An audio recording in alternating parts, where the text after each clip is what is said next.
what football focus doing. Last week they had Brady. This week they got Brady. We're literally doing it differently from everybody else. As a matter of fact, moving forward from this point on, I will not make reference to PFF. Ready to get into it? Yeah. All right. We're going team by team. I would be very careful about slinging stuff. Am I going to get sued? You got legal on this? Let's send you out on the right note. PFF sucks. Have a great day, everybody. Wow.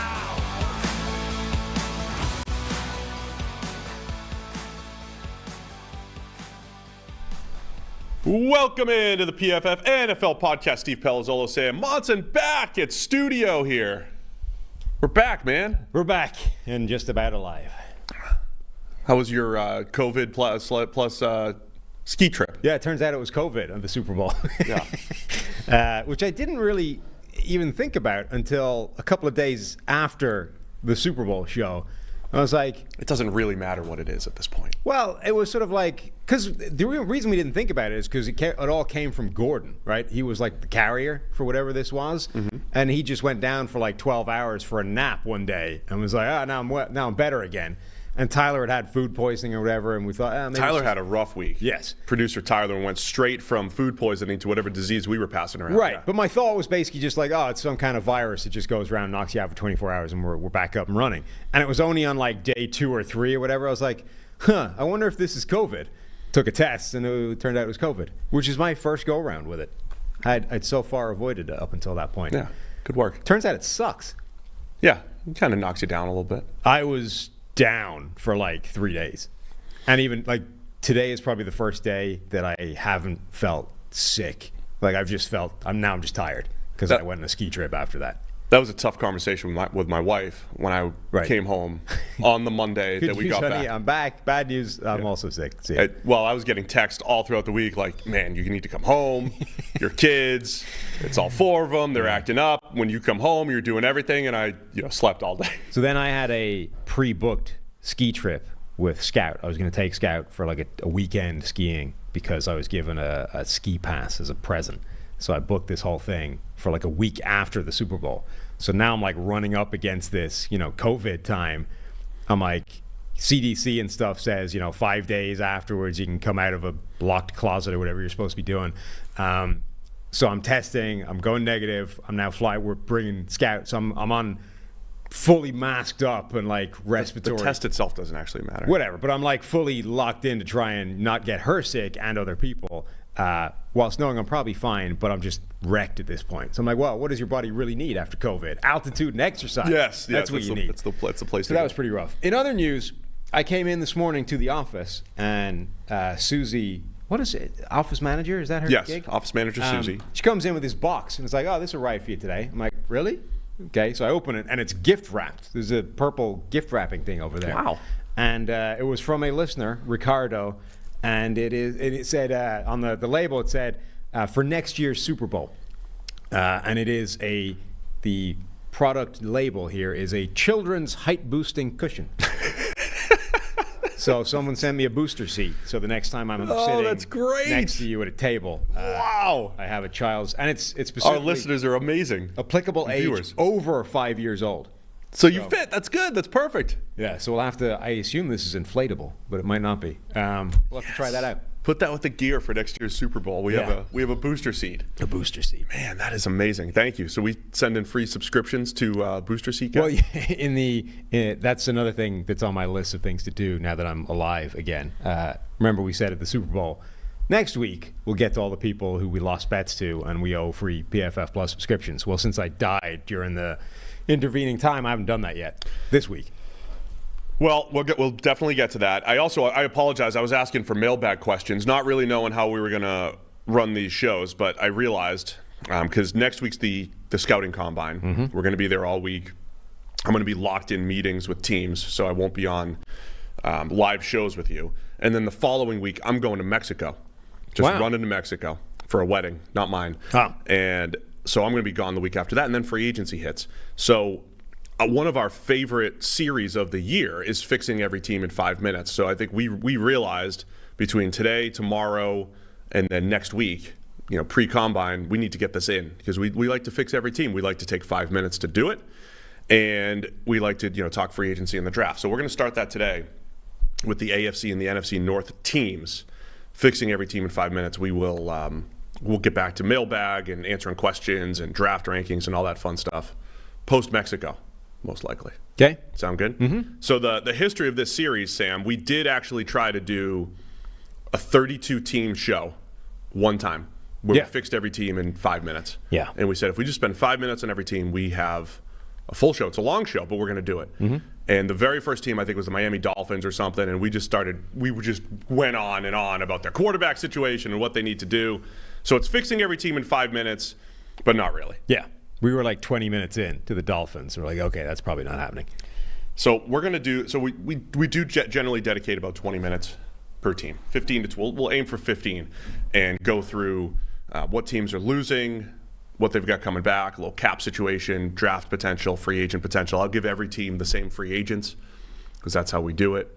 So you ready to go? Yep. All right, so today's the AFC and the NFC North. We're going to start with the Baltimore Ravens.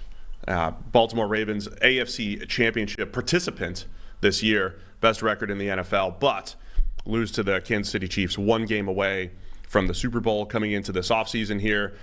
We have a couple offensive linemen, John Simpson at guard and Kevin Zeitler, both free agents. Justin Madubuike, their biggest free agent name coming off of a career year on the defensive line. Edge rushers, Patrick Queen, decisions to be made there. So Baltimore Ravens coming into this offseason, what are you looking at for Baltimore to get over that hump, man, and get into the Super Bowl? Yeah, it's a fascinating offseason of narratives now. I was watching during the week, I finally got around to watching that Joe Montana series that was on Peacock, Cool Under Pressure or something. Montana is a fascinating example. Montana, Brady, now Mahomes, they're all really interesting examples of like you change a couple plays here or there and like the entire story of their career changes, right? And Montana a bunch of times was the guy that just got it done, got the rings, got over the hump, and that sort of changes the whole dynamic. Brady obviously did it a whole bunch of times in his career. Now Mahomes is doing it to people as well. And those three are sort of the beneficiaries of the right side of those few plays, but there's a corresponding person on the other side of them, right? And a lot of the times it is one kind of person or team or individual that's kind of getting repeatedly beaten by these guys time after time after time, and then you become Jim Kelly in the Buffalo Bills or whatever. Yikes. Right? So Lamar Jackson and the Baltimore Ravens are now in danger of becoming one of those teams where unless you figure out a way of not just being consistently good year on year, which is hard enough by itself, but then how do you get past Kansas City in the playoffs? Right? That's and it's not just Baltimore, Buffalo, like half the AFC is now asking that question, right? It's no longer good enough to just be a good AFC team. On the NFC side, Dallas, I think, can realistically say, let's just figure out how to get to 12 wins every single year, and then 1 year it's going to break our way in the playoffs, right? And we just have to get over that hump, and then everything's going to be good. The AFC, on the other hand, is saying, okay, 12 wins doesn't actually do you any good anymore. We need to get to 12 wins every year and figure out how we're going to beat Patrick Mahomes and the Chiefs in the playoffs once we run into them, because they're going to be there every year. I don't know what the answer to that is. Oh, great. This whole thing is going to be AFC teams. I don't know what the answer is. I mean, there's nothing specific. I don't think it's as simple as like load up on corners because you have to stop the pass game. The Chiefs also showed this year they could do it with a lesser offense, more of a game manager type style at the quarterback position, and then play really good defense.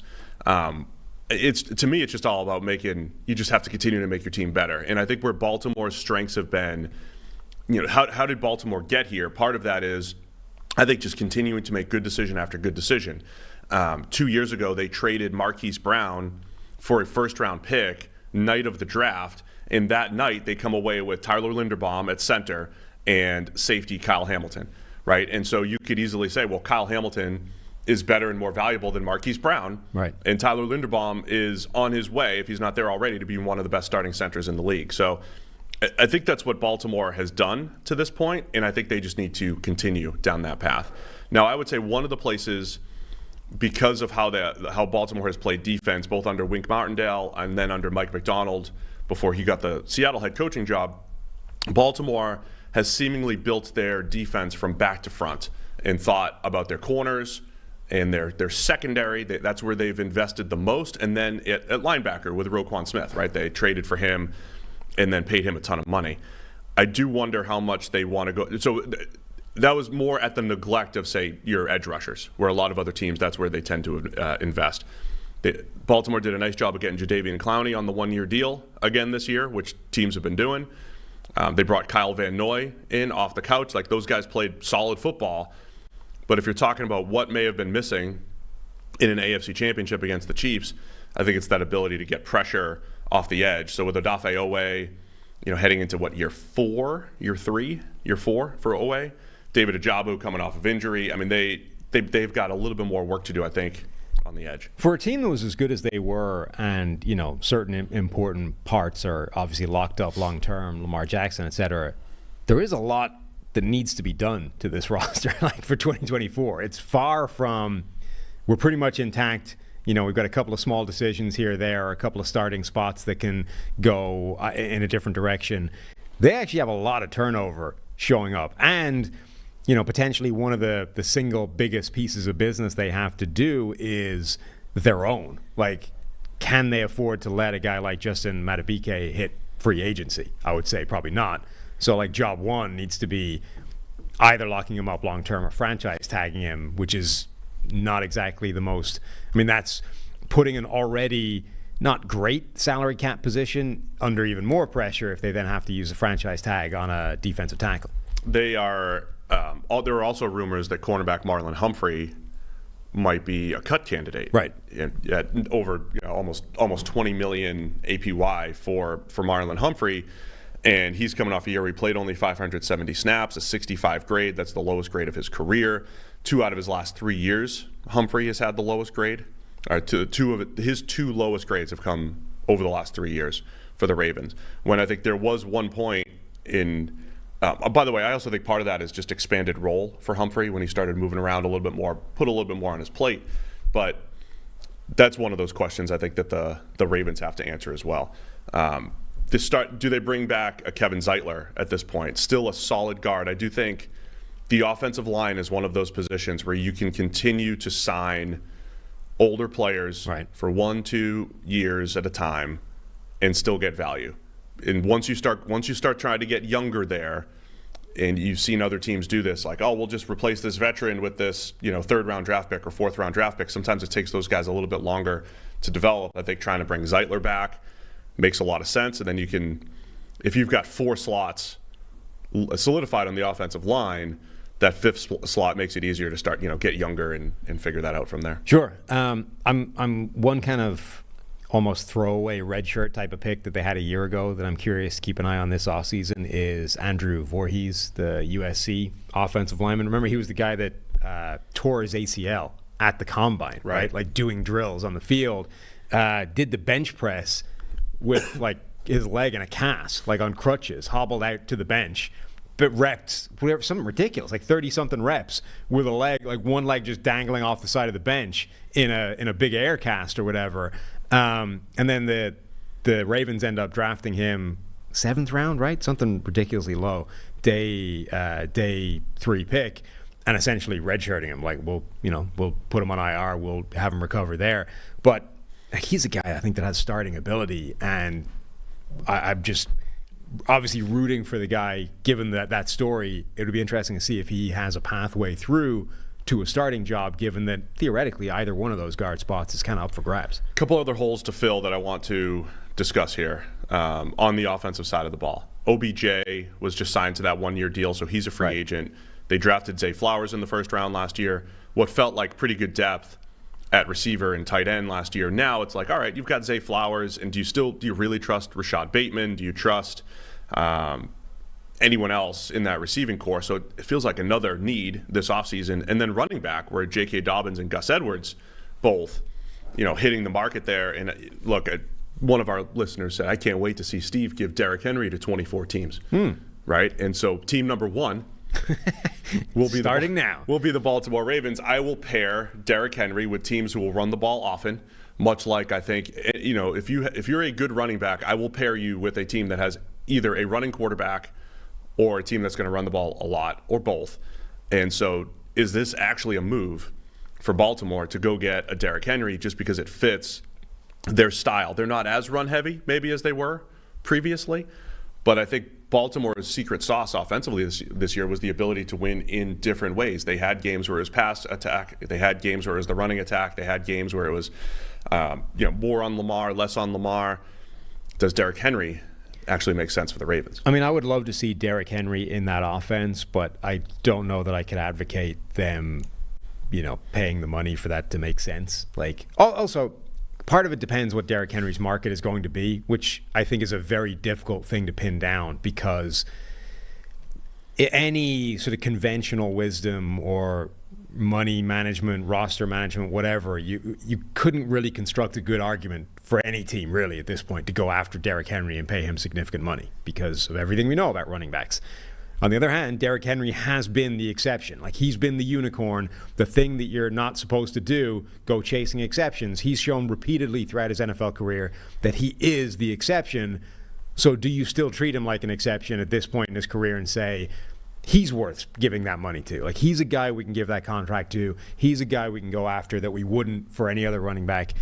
I don't know the answer to that, but I would find it very difficult if I was somebody in the Ravens front office, one of the best run organizations generally in the NFL, to construct an argument to go after Derrick Henry and pay him a ton of money. I would use the resources somewhere else. I would bring in a wide receiver. I would whatever. But if somehow Derrick Henry's market never materializes and he's available for virtually nothing, absolutely bring him on, because I would love to see him in that offense. Yeah, I think that's a fair assessment of the running back position.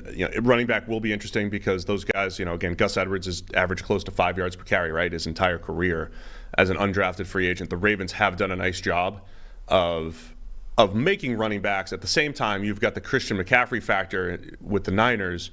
When you do add one to an already good system that makes running backs, does that help take your offense to the next level? I think the Ravens can ask that question. That's why I think they drafted J.K. Dobbins a couple years ago, because they wanted, instead of 5 yards per carry, we want 6 yards per carry, right, because this dude could take it to the house. What about at receiver? I think we are talking about the Ravens. They're picking at 30 in the first round. I do think that is going to be a sweet spot for, we're talking about the Niners might have a wide receiver need depending on what they do with Brandon Ayuk. The Chiefs at 32. We know we're going to be talking receiver all offseason, but I think the Ravens, once again, could be back-to-back years picking first-round receivers. A.D. Mitchell seems to be a hot name for a lot of teams on the back end of the first round. I think he'd be an awesome fit in Baltimore to go with Zay Flowers and the tight ends. Yeah, I mean, not for the first year, but it's a great year to need wide receiver help, in the draft. Like, there's going to be a ton of these guys. So I would think Baltimore should absolutely be drafting a wide receiver. I don't think it needs to be in the first round, but you're right. It might be a natural sweet spot, meshing anyway. But I think you're going to get those guys in the second round as well. The first question would be, do you bring back OBJ? Because I know a lot of people I don't think he played that well last year, and I wouldn't be rushing out to bring him back. I've been running through this segment assuming we're not. Right. I don't know that it's the consistency is there. The special isn't there necessarily. I don't think he's been special in about 5 years. He had that spurt with the Rams. Yes. Right, where leading it started to the Super Bowl. slow. Yeah. And then he would have been MVP of the Super Bowl. Correct. If he didn't get hurt. Right. They were featuring him, slot fades. They were attacking Mike Hilton, and he looked like he was going to dominate the Super Bowl. But that was the last time I think we really saw that from OBJ. Everything else has just been inconsistent. Him and Lamar were not able to connect consistently last year. Yeah, he averaged less than 2 yards per route run last season for the Ravens. He played okay. I mean, that was the best version of him we've seen, I think, since that Super Bowl. But it's not like you sort of looked at that. Plus, given his age, 31 years old, it's not like you looked at that and said, got to bring this guy back. Like, he completely the way he did with the Rams when he was on that run to the Super Bowl. He's changed the offense. He's transformed this team. Absolutely bring him back. And they didn't, obviously, because he got hurt. But yeah, I don't think you could have seen enough from OBJ to say we've got to bring him back for that kind of money. When you do look at the draft and you say, alternatively, for a fraction of the cost in the first/second round, there's A.D. Mitchell, there's all these other guys, Jalen Polk, there's Jamari Thrash, there's like so many different receivers you could bring in and theoretically get the same kind of production for less money. So couple potential answers that I want to give the Ravens here.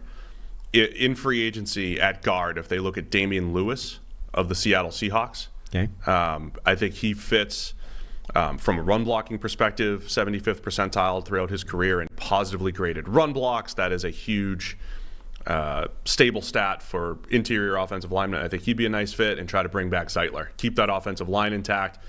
I think to your point, the depth at receiver might be the way to go in the draft, but they have to keep taking swings at receiver.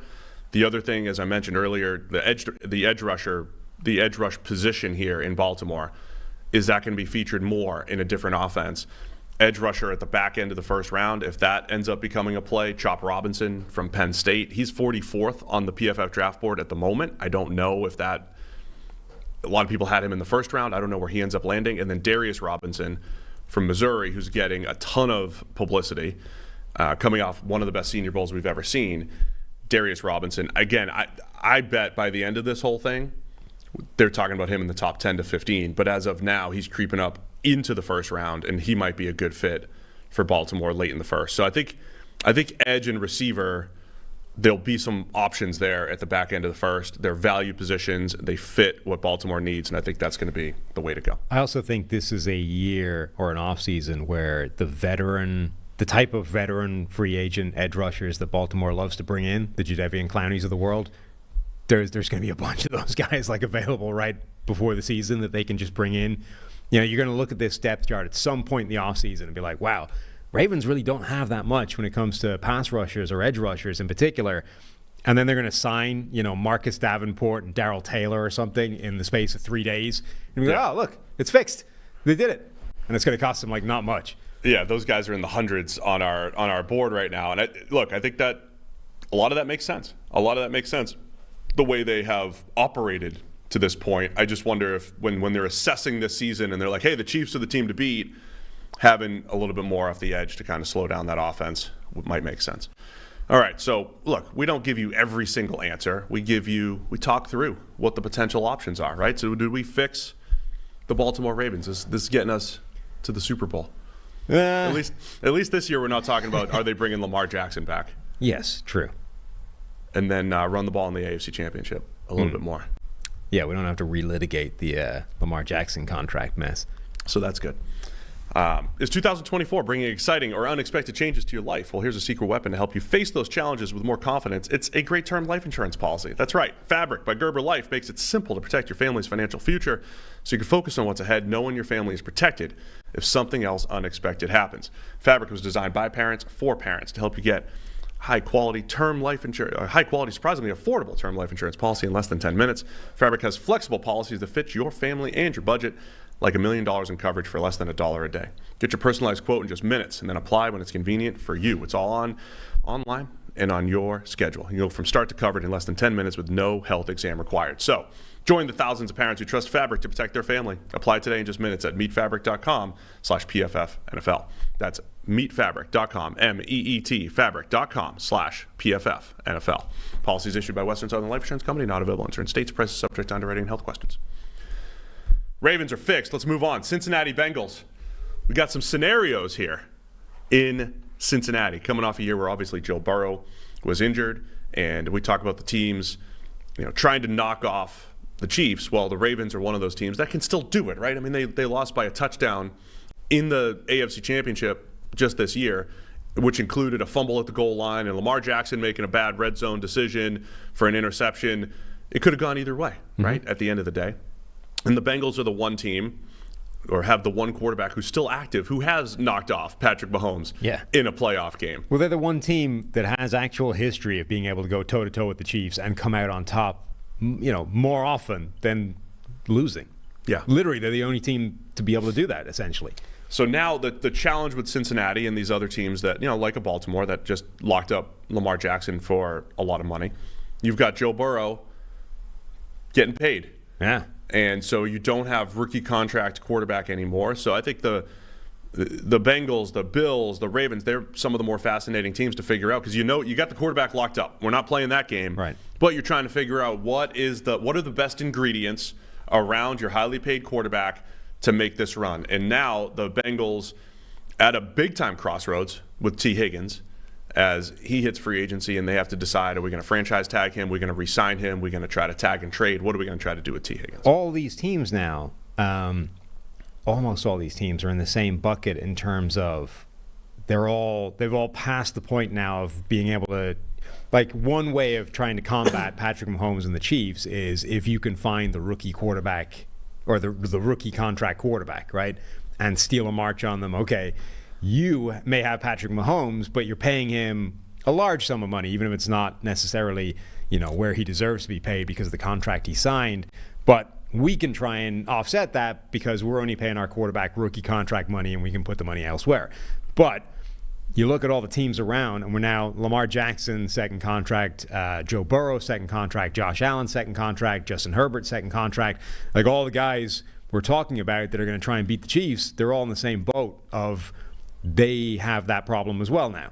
And actually, because the way Mahomes structured that contract, you could argue that Kansas City's actually in a better boat than the rest of these teams because their quarterback contract is actually more friendly than, say, Cincinnati and Joe Burrow's. But yeah, and it's the same story for all of them. It's not that it's impossible, it just becomes harder.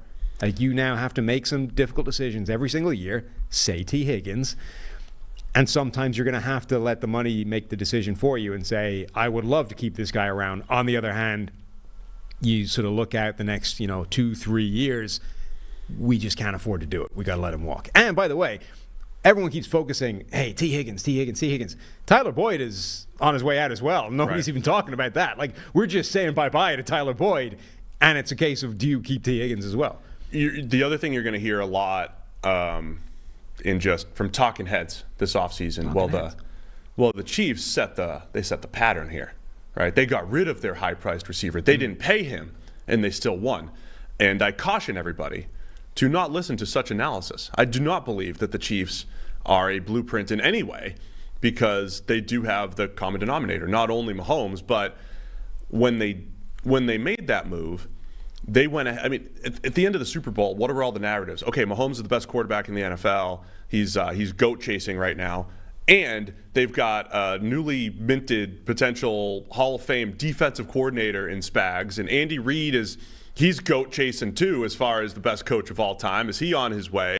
And it's like there's other pieces at play in Kansas City, and their ability to move on from Tyreek Hill opened the door to have what ended up becoming an historic defense, not giving up more than 27 points in any game. We haven't seen that, right? So all of those things add up, but I don't think just saying, hey, if you have a great quarterback, just forget receivers. I still think the reason why the Bengals were plays away from winning a Super Bowl was what they had in Jamar Chase plus T. Higgins plus Tyler Boyd, and then everything else that they've built around that. So those guys were so good that we forgot that the Bengals made it to the Super Bowl with a bottom 5 pass protecting offensive line. That stuff doesn't happen, right? So I think Cincinnati has to be careful here. And when we talked about their draft last year, we said, okay, the term future-proofing came up a lot. And I think Cincinnati continues to have to be careful when they draft to draft high-value positions. Edge rusher last year, corner in the second round, getting a Charlie Jones and Andre Eusevis at receiver last year. Like, those guys will step in and have a chance to take some of Tyler Boyd and his production, but we still have a decision, I think, on Higgins and what the best play is there. Yeah, so I forget how we've done these in the past. Are we assuming what teams will do, or are we just doing what we would do? I think we're doing what we would want to do here. I think in this case, certainly for me, I don't want to speak for you, in this case, I think those are two different things. So I think that the Bengals will franchise tag T. Higgins. It feels like this has been heading down the Jesse Bates pathway for a while, and they've said, look, we're going to put the franchise tag on him. We'll get one more, not cheap year out of him, but we'll get one more cost-controlled year that we know, and then we'll let him leave next offseason because we're not paying him the big money long-term deal. We'll try and get that 1 year out of him, and away he goes. Now, where it may differ from Jesse Bates is he's a wide receiver, and I think you might get trade offers if you franchise tag him in a way that I don't think they did with Jesse Bates. So maybe they still end up tagging him and then trading him away. Either way, I think that's how this begins, is they slap the franchise tag on him. I don't know that I would do that. If I'm the Bengals and I have a choice, much the way the Giants did a year ago, I have one franchise tag, I have multiple players that I need to keep in the building, I would put the franchise tag on DJ Reader before I put it on T. Higgins. That's interesting because I'm over here looking at draft interior defensive linemen. I think where I would differ is I would say, okay, look, this is difficult, man, because we've spent a lot of the last 2 or 3 years talking about the Bengals offense from a team building standpoint.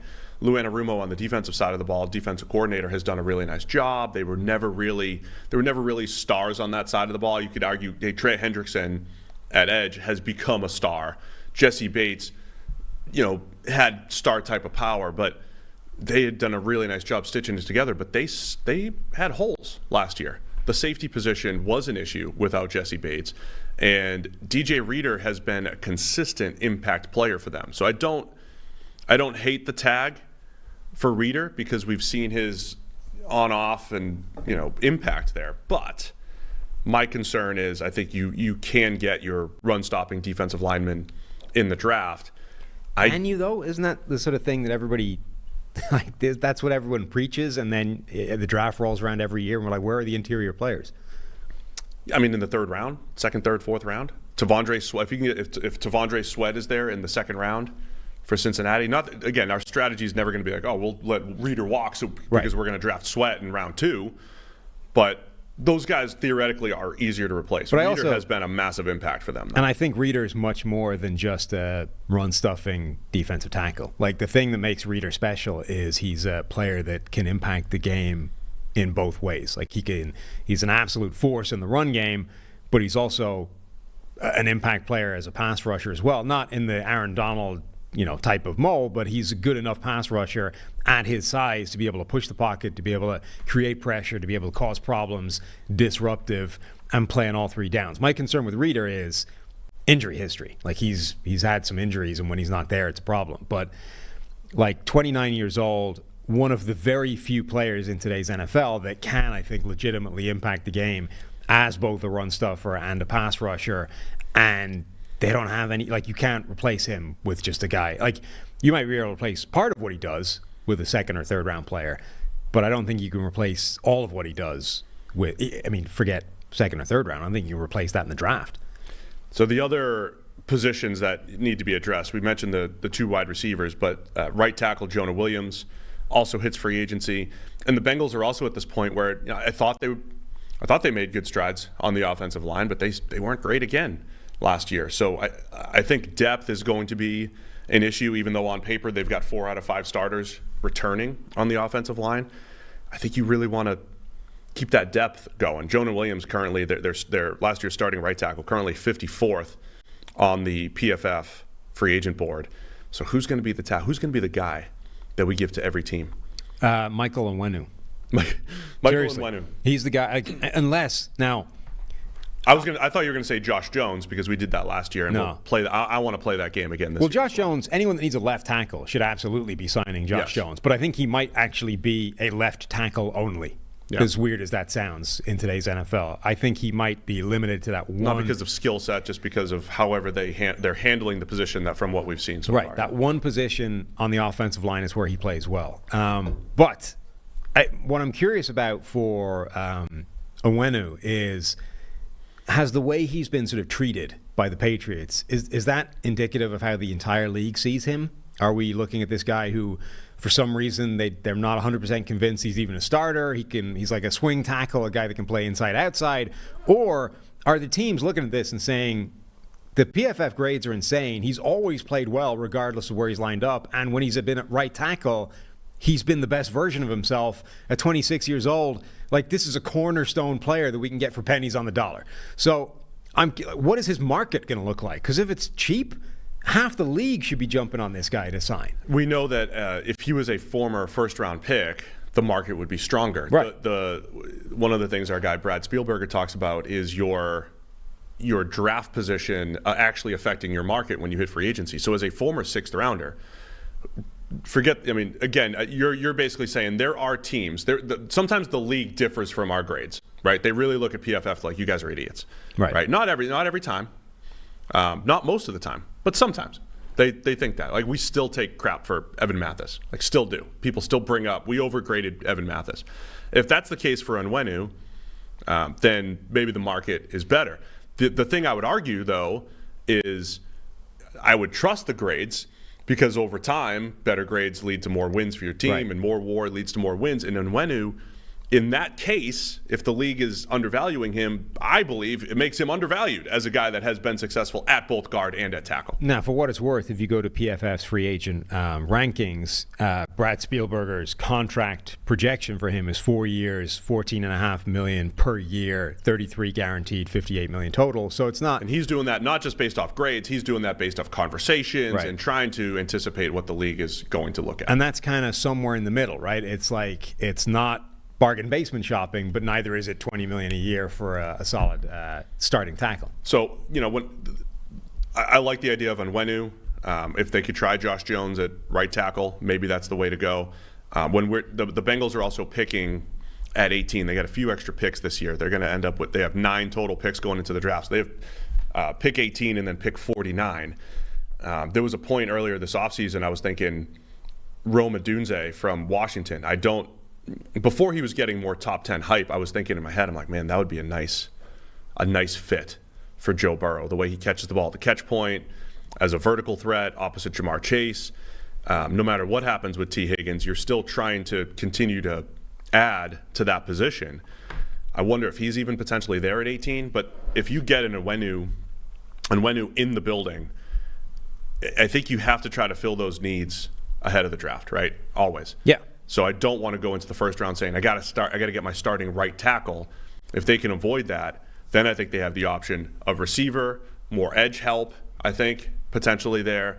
But either way, I'm talking. They have a lot of cap space, which is unusual for a team. The ramifications of the Burrow contract haven't really hit yet. They're Right. about to hit. And You still have to anticipate that. You can't just say, we have a ton of cap space, let's spend it all here in 2024. And part of that is, what we're talking about with the franchise tag, right? The franchise tag wipes out a giant chunk of that Right. the second you apply it to whether it's T. Higgins or DJ Reader or whatever.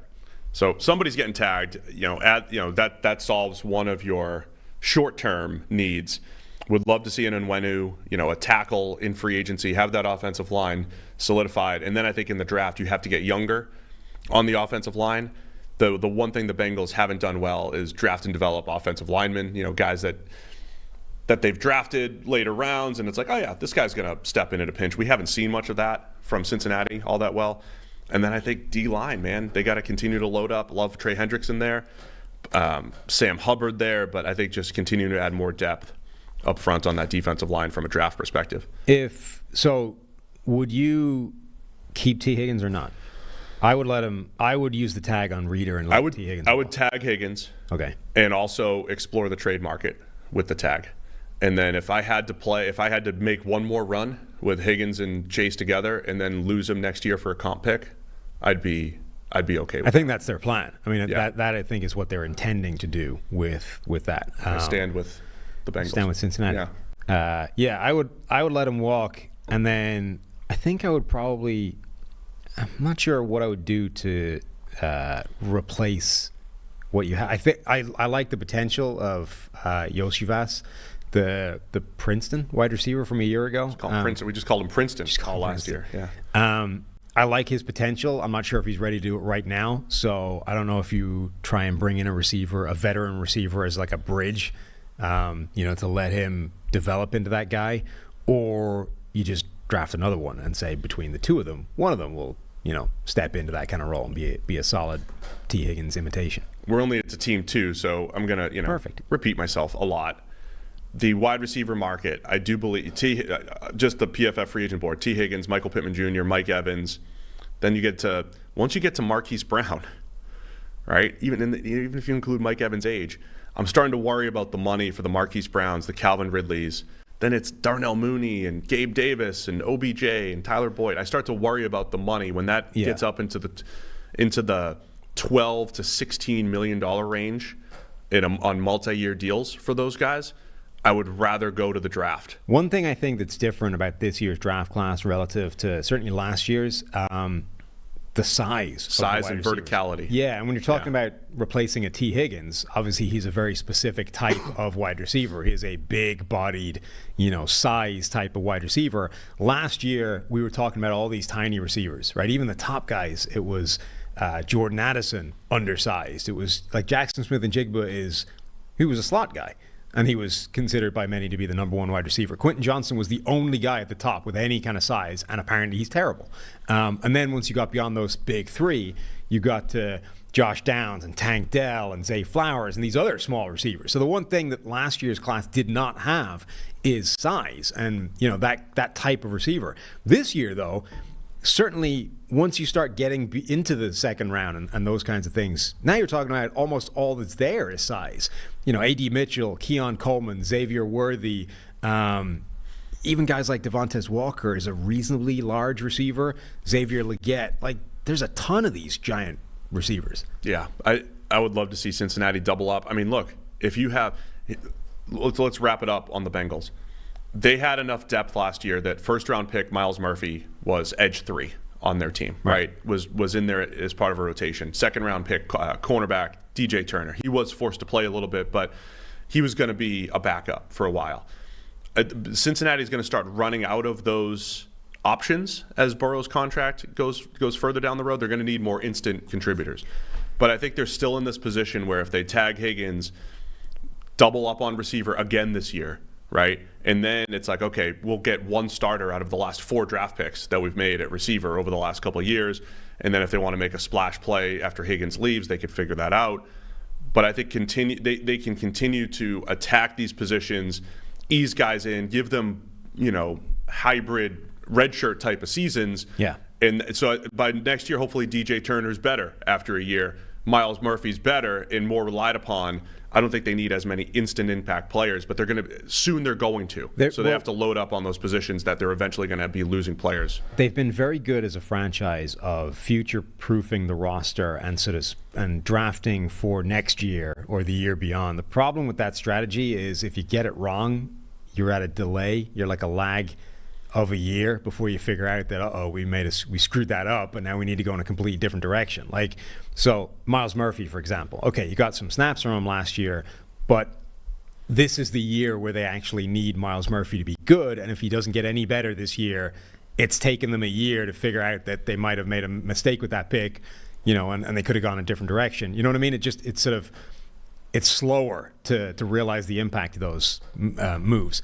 One last thing, we need to figure out who is the veteran low-cost tight end the Bengals are going to bring in. Well, I was going to bring up something different. I was going to bring up, is Brock Bowers in play for Cincinnati? I mean, if he lasts to 18, I would be all over that. Bowers, in his lack of size, and again, we saw him at the Super Bowl, and he looks small. He's not a big man. Now, relative to tight ends. The draft is just hilarious, man, because we're going to have this conversation. I'm a team drafted in the top 10. Do I really want to spend this pick on Brock Bowers?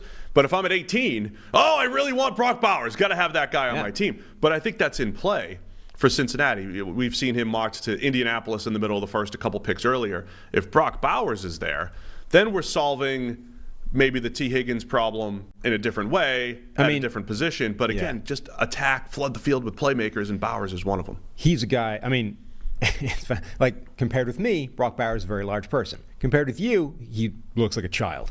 And compared with Gronk, who he was standing next to at some point during the Super Bowl, he looks very, very small. That being said, the Bengals brought in Irv Smith last year. Irv Smith and Brock Bowers are very comparable in terms of size. 6'2", 6'3". I liked that move that didn't work out. Yeah, exactly. 200. But my point being, they've already shown previous that they're not going to let a 6'3", 240-pound type body scare them away from the tight end position. They think that a guy that has those types of receiving skills, even if he's, quote, only that size, makes sense within this offense. So, if Brock Bowers is there at 18, they should run that card in and absolutely make use of that. I do think if they can, so let's attack right tackle in free agency. Yep. Let's get in Wenu. Yep. So that we could take the best playmaker available at 18 or an edge defender, a high-value position in the middle of the first round. And again, the same story with Baltimore. I think veteran free agent edge rusher is a real strength this offseason. And even if it's not in wave one, in the first couple of days of free agency in March, after June, there are going to be guys available in June that make sense to sign for a team. First round corner could be in play too at 18. Yeah. I'd be fine with that too. I think there's 4 or 5 potential first round picks that could make sense there. DJ Turner was a big flag flyer of the model last year. Yeah. He's Big model guy. Disappointing first year. Yeah. Yeah. Are you at all discouraged by that, or just rookie growing pains? No, I'm discouraged by it. Okay. Turner was also a guy that I didn't love his film. Right. Yeah. So there was 2 model guys I said last year where my heart is saying no, but the model saying yes. Right. They were on that end. It was Blake Freeland from the Colts. Yeah. And it was DJ Turner. Right. So I was like, the data says Turner. Yes. When I'm watching the film, I'm like, I like him. He's fine. But I didn't love him, right? Same thing with Freeland. I'm like, oh man, he's going to struggle early. So far, my eye test has been truer than the data for those 2 particular players. Okay. Yes. But ready to add depth. All right, Bengals fixed. Cleveland Browns. What are the Browns going to do? We already have people in the chat saying, well, they've got some cap issues. There's going to be some casualties. Who are the casualties going to be from a salary cap? Browns currently $24 million over the cap, which, I mean, it's not like, it sounds bad, right? But a third of the league is over the cap right now. So I'm just using, here's a simplistic view. I have our PFF depth charts, which are available not for anybody here, but available as part of PFF IQ for our good advertising. Team, for our team customers. Yeah. But we have, when I'm able to look at the depth chart, we've got their projected WAR, and their APY, just as, not the contract structure necessarily, but on the defensive side of the ball, Denzel Ward, Grant Delpit, Dalvin Tomlinson, Myles Garrett, and Za'Darius Smith, all over 10 million APY. On the offensive side of the ball, it's most of their roster. Usually when you look at a depth chart, there's like 2 on each side of the ball that are making 10 million plus. We've got Amari Cooper, David Njoku, Joel Bitonio, Wyatt Teller, Jack Conklin, obviously Deshaun Watson, and then Nick Chubb. And one of the more common cut candidates, The Athletic just threw this out there and other places have as well, is Nick Chubb, right, as a potential cut candidate for a guy who's been so good but now coming off of injury. Well, they are in the same boat as every other AFC team that we were talking about in terms of the quarterback on the big money contract, with the exception being that their quarterback stinks. Like, so far, Deshaun Watson has been terrible for and this they team. lack the same type of flexibility because it's fully guaranteed. Right. It's a lot harder to move money. It's a shorter deal. It's the worst harder to of move the money contracts. around. It's the worst of any of the big money second Let me deals. start with this. Our friend of the show, Mike Tannenbaum, is on ESPN. He's one of the talking heads on ESPN. And so you got to say some stuff. And most people don't like the stuff that Mike says. He says some stuff that people say that's dumb. Okay. Just saying. So he said something that people criticized the other day. He suggested a trade of Deshaun Watson plus a second-round pick to the Giants to get rid of his contract for Daniel Jones. Right. So I'm not talking about the specifics of what Mike brought up, but he's of the mind, as a former cap guy and GM, he would if he was the Browns, he'd be like, how do I get out of this thing? Right. I would pay people. They have to be thinking about to that get rid of this. Are the Browns actually at that point, or are they going to still talk themselves into, well, before he got hurt, things looked a little bit better. If they're not looking at that deal instead of thinking, okay, let's get a few people in a room and at least spitball how we could get out of this, right? Just no idea is too stupid. Everything's on the table. You got to spitball all this stuff. Go in there and just give me some ideas, And if the bottom line ends up being we're stuck with it, then it will go no further and we won't tell anybody that this meeting ever took place. But if that isn't happening or hasn't happened already, they are not doing, due diligence and running the thing the way it should be. Now, the problem is, everybody that was so insistent on making that deal happen in the first place is still there, and their jobs are tied to that, right? I don't know that there's anybody in that building, ownership aside, who can get out of that deal without costing their own job, right? Like, can Andrew Berry really go, hey, I found this deal with the Giants. The Giants will take this thing away from us. We have to give up a second-round pick, etc. Can he even make that move without immediately putting his head in the chopping block and just sacrificing his job for the betterment of the team long term? I doubt it. I'm working under the basis that they have to roll with Deshaun Yes. Watson. So they're now in this position where they have the worst of the contracts for the big money quarterbacks that are causing problems for every franchise that's got one. The contract is so bad that it is still seen as an undesirable outlier that the rest of the league simply chooses to ignore, right? Contracts come up, the next quarterback's done. Nobody is using that as precedent. I don't know if that's ever happened before, where a quarterback deal has been done and the entire league just chooses to ignore it as Actually, that didn't set precedent. The one you want to be looking at is Joe Burrow or Herbert or whatever. We're simply ignoring the Deshaun Watson deal. That's seen as the crazy outcome of the desperate franchise that we simply choose to pretend didn't exist. But it means that it's causing Cleveland more problems than any other franchise who has to deal with this. The league was so mad at it. Yeah. And they thought, I think initially they thought they were mad because they'd have to go down that route, but you're right, nobody's really copied it. But amazingly, they've all just sort of decided, no, we're simply going to ignore that. It's not precedent. It didn't count. It doesn't exist. We're choosing to use other contracts as the basis for the next one. So I'm gonna work under the assumption that He's still there. That he's going to still be there. Yep. Yes. On PFF.com, we do have. I assume this is Brad, right? Yeah, Brad just yesterday put his cut candidates out there. He's got Nick Chubb. The Athletic mentioned Nick Chubb. Over the Cap mentioned Nick Chubb. Over the Cap actually put percentages on it as well. And Nick Chubb is one of the highest predicted cut candidates in the NFL, basically. Brad suggesting a hypothetical pay cut of almost $12 million to almost $6 million for Nick Chubb if he's willing to take that. I think Nick Chubb is one of the few running backs that does make a difference and has consistently over time. When we talk about make a difference in a random vacuum year, can you do that? Sure. Consistently over time, Nick Chubb has elevated the Browns in their running attack. So I think the idea of a pay cut makes a lot of sense. I'm curious to know what happens at. Does it make sense for him though?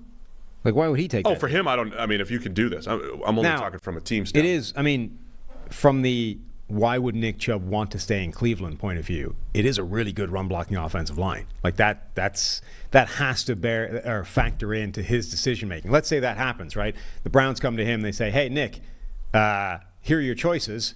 We cut you, or you take a pay cut by $6 million this year. What do you want to do? On the one hand, of course, you'll get cut and you'll go get a big contract somewhere else. But you do have to factor in wherever I end up is unlikely to have an offensive line or a run-blocking offensive line as good as the one I have in front of me right now. How much is that worth to my career going forward? Right. So I think those guys will be in place, right? Jack Conklin at right tackle, he's battled injuries. He's got a huge cap number. The Browns are 1 year away from being able to cut him and save any money. So I do think the line's going to be intact. And it's a good line in addition to like DeJuan Jones, who had to step in and play, is now back up. They got things to figure out there as far as his playing time or flipping him to left tackle to compete with Jedrick Wills, whatever it might be. But the other part about the Browns is they completely transformed their defense last offseason from one of the worst to one of the best. And they did it by a late add of Zadarius Smith, also, but aggressive moves of Dalvin Tomlinson, I think a shrewd move of Obo Okoronkwo. They've got a lot of those pieces back in place. So I think it's another year of like bargain basement toward the end, those edge rushers that we're going to mention for every team. Continue to add depth there, maybe on the interior of the defensive line like they did with Shelby Harris last year. He's going to be a free agent. They had him for almost nothing. So I think that's how the defense goes this offseason. Offensively, do the Browns have to try to make assuming they maneuver the cap stuff, David Njoku's another guy that's a potential cut candidate, but man, did he start to figure it out last year, man. Yeah, coming off a really good year. As a playmaker, like a legit playmaker. Because I'm going to come back to, if the Browns are going to get Deshaun Watson back to 2020, right? This is a while ago now. 2020 standards or 2019 standards. I think they got to do it with better pass catchers. It can't just be Amari Cooper and David Njoku. It's got to continue. It's got to get even better. And how are the Browns going to be able to do that this year? Yeah, Amari Cooper is destined to become the next, just the latest step in his career where somebody looks up, sees $20 million a year attached to his name and goes, do we really want to be paying Amari Cooper $20 million a year even though he makes some difference to every offense he's on? Right. Is he that good? Like, he's going to get... He's destined to be on the way out again, right? Just because the next team is cap tight. And by the way, the Browns once again don't have a first-round pick. They're still, dealing with the residuals from the Deshaun Watson trade. Their first pick is not until 55. Now, I thought the Browns did a nice job last year, given 4th and 5th round picks that they had and potential offensive line starters that they brought in and Cedric Tillman at receiver. I think they got to attack receiver, though. Again, they took chances, tried to trade for an Elijah Moore. I think those complementary pass catchers are still lacking there, and they're going to need more consistency there, even if Cooper's there. And then if they make a move where they're like, hey, we're going to move on from Amari Cooper, like you said, like other teams, it's just a year where they got to go receiver, and you probably have to start by saving money at running back with Nick Chubb. So who's your favorite in the mid-rounds for them? I don't know where Ricky Pearsall ends up. I think I mentioned him on a different show yesterday, and everybody's like nodding. Like Ricky Pearsall from Florida becomes one of the guys that a lot of people are talking about. I'm a big Xavier Worthy fan from Texas for what he's worth. Like at pick 55, yeah, could be good. I really Xavier like Worthy as a deep threat. He's our friend Brett Coleman has been putting receiver comps out there, and some of the comp season is hilarious because I'm not going to get off the. Who's Worthy's? He gave someone else Mike Wallace. Yeah, everyone's using. It was Mike like Wallace Malik comp. Neighbors or something like that, and I was just like, "That's drunk. I don't like it. I don't like it." But again, like I don't like to trash comps because sometimes there's like one thing that a guy does that reminds you. Yeah, but you Xavier need Worthy context for what the comp is. Right. So Mike Wallace is my Xavier Worthy comp because I'm seeing a deep speed, long leg, deep speed guy who body catches. And I don't know if he's going to be a full route tree type of guy, but there's value just letting this dude run post and goes and over routes and go get him, right? I think Xavier Worthy could be that guy. I have a Mike Wallace comp in every draft. Will Fuller was a Mike Wallace comp, right? Yeah. So then you add it to your comp mix and you could have a Will Fuller comp if they're a little bit shorter. But to me, that's what Worthy can be. And if Cooper is still there and is your high volume guy and Xavier Worthy's your take the top off the defense guy, I think that could work really well for the Browns. Yeah, Worthy is a good one. I like Worthy a lot. Roman Wilson, the Michigan wide receiver that tore up the Senior Bowl, I think would be a good option there. If Devontae Walker slipped far enough for them to grab him, I think that would be an amazing pick. Tez is going to be fascinating because Rick Spielman on the show on Monday mentioned the same thing, the horrible Senior Bowl. I think everybody's going to talk about the dude did not catch the ball.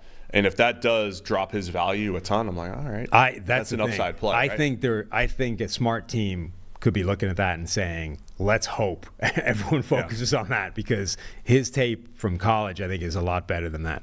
Jalen Polk, my guy from Washington, I think would be a steal in those mid-rounds. And then the other guy that I would mention in that area is Jamari Thrash, the Louisville wide receiver.